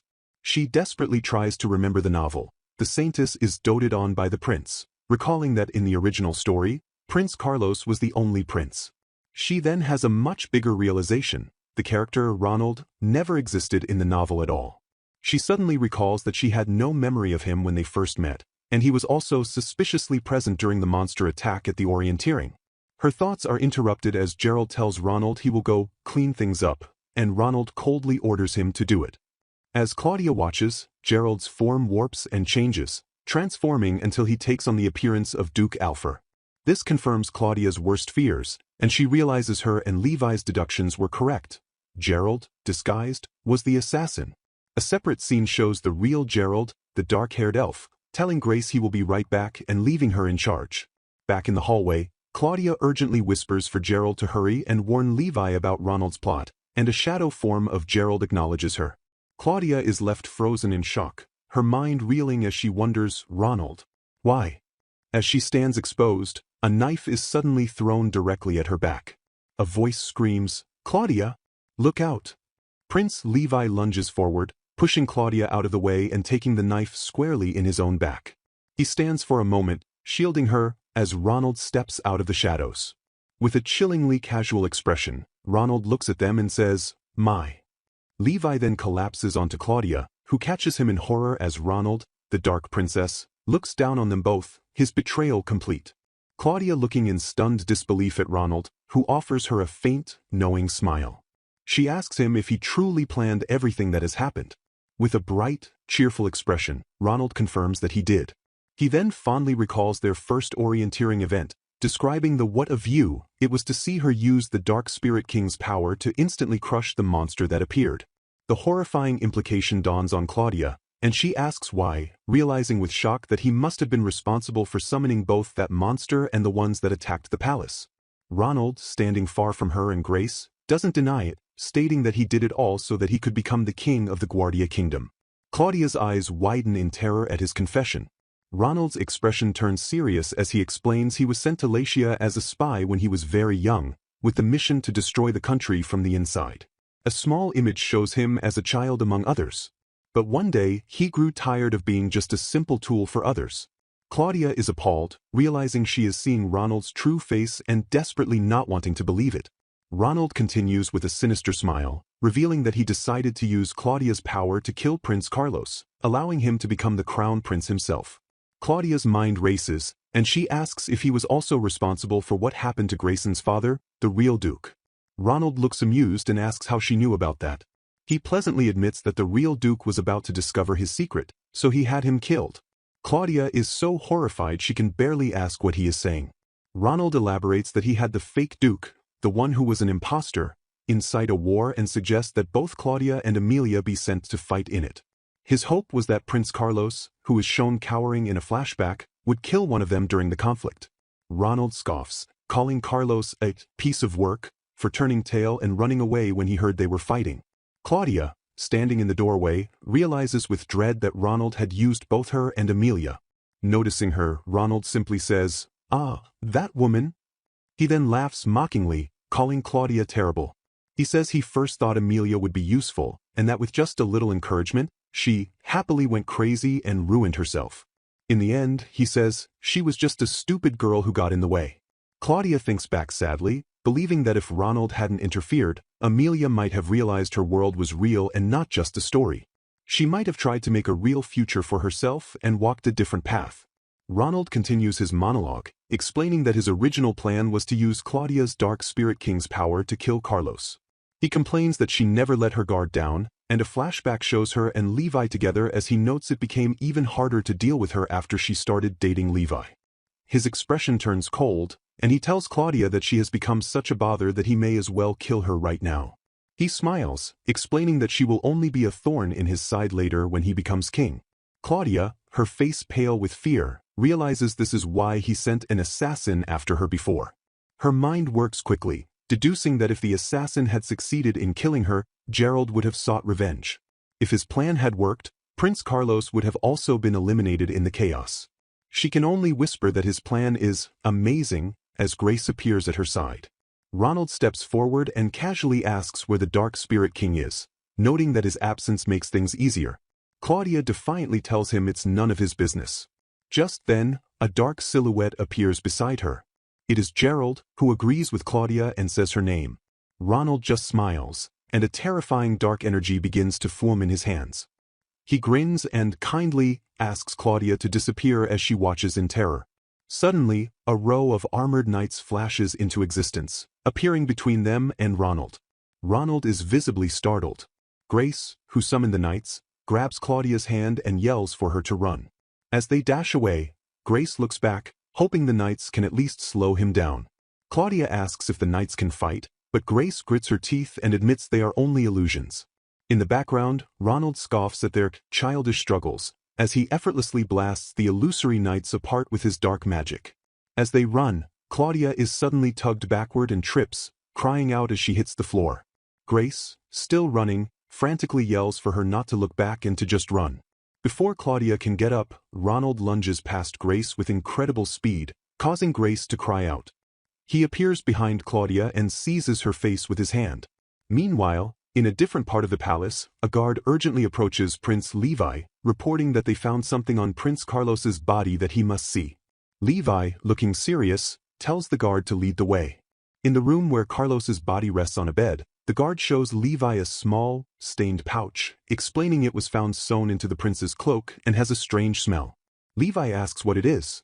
The guard confirms that their investigation found it is monster blood. Levi is puzzled, asking why Carlos would have such a thing. The guard isn't sure but explains that monster blood is known to summon other monsters of its kind, as an image of a dark beast appears. The guard informs Levi, His Highness, that they will burn the pouch to prevent it from attracting more monsters. Levi, looking troubled, questions again why Carlos would have it on his person. He agrees to let them burn it but is left in deep, suspicious thought. Standing by the empty bed, Levi wonders if Carlos was really the culprit. He reasons that if Carlos was the one using the blood, he should have known to throw it away when the monsters attacked, or he would become a target himself. As Levi is pondering this, the real Gerald suddenly appears in the room. Levi, startled, calls out his name. Gerald looks frantic, saying "You're here," and that he's been looking for him. Levi looks confused as Gerald quickly delivers the terrible news. Claudia is going after the real culprit. He clarifies that it isn't Carlos and urges Levi to come with him. Finally grasping the danger, Levi shouts Claudia's name in alarm. Ronald laughing as he kneels over Claudia, who is helpless on the floor. He cruelly yanks her hair, taunting her for being so weak without Gerald around to protect her. His mockery is cut short as a foot steps onto a dark shadow puddle, and Prince Levi suddenly appears, slashing at him. The attack sends Ronald flying back, and just as he lands, Gerald and Grace arrive on the scene. Gerald apologizes for being late, and Claudia cries out in relief for both him and Levi. Ronald, wiping his face with a smirk, merely comments on what a touching reunion it is. Levi stands firm, telling Ronald that Gerald has explained everything. Ronald, still smiling, casually asks if Levi plans to kill him. Levi admits that he wants to, but he knows that Claudia would not want him to. When Ronald asks what he will do instead, Levi points and declares that he is under arrest. Levi then tells an angry Gerald not to do anything, stating that this is his fight. Grace steps forward, offering Levi a gleaming sword. She explains it is her apology for almost letting Claudia get hurt and that the sword is now imbued with magic resistance. Levi accepts the weapon with thanks and immediately dashes forward to engage Ronald. A fierce duel begins, their blades clashing with loud, ringing sounds as sparks fly. Levi struggles against Ronald's strength, while Ronald maintains a confident, mocking smirk. The battle is a high-speed blur of slashes and parries. Suddenly, Ronald breaks from the sword fight and launches a barrage of fireballs, willy-nilly. Gerald is enraged, shouting that Ronald is a coward, but Ronald retorts that Levi was the one who wanted a man-to-man fight and that everything is fair in war. As the guards in the background prepare to join the fight, Claudia cries out for Levi and Gerald, warning them that it's too dangerous. Unable to watch any longer, Gerald declares that he will not stay silent. He unleashes his shadow magic, which instantly shoots out and binds Ronald tightly, suspending him in midair. Ronald struggles, yelling to be let go, and then cries out in panic, asking if Gerald is going to kill him after all. As the shadows tighten, Ronald begs him to stop, and Claudia also shouts for Gerald to stop. Gerald, his face dark with fury, tells Ronald he will not forgive him for harming Claudia and that he should be grateful for every second he has been allowed to live. He then slams the bound Ronald to the stone floor. Levi steps forward and formally addresses the captured man as Second Prince Ronald of the Guardia Kingdom, also calling him Ronald Winder. He places him under arrest and states that a formal grievance will be sent to his kingdom. Lying on the ground, Ronald scoffs that it is a futile effort, claiming his kingdom will never even acknowledge his existence and will just sweep the incident under the rug. Claudia then steps forward and tells him that unlike the cowardly tricks he used, they will judge his sin with justice. After guards take the bound Ronald away, Levi turns to Claudia. She quietly apologizes, but he gently chides her for pushing herself too hard. He then pulls her into a tight, squeezing hug, telling her he is just glad that she is okay. Claudia later reflects on the aftermath. She had received protection from Grace in addition to the protection she already had from the Light and Dark Spirit Kings. Because of this dual protection, she was summoned to a council meeting. She sighs, wondering why everything seems to lead back to war. Tensions between the two countries are high once again. When they filed their grievance against Ronald, the Guardia Kingdom responded by accusing them of being responsible for Prince Carlos's death. This has sparked a heated debate in the council. One nobleman insists that Lady Claudia should lead them to victory in war, just as she did before, claiming there will be no sacrifices.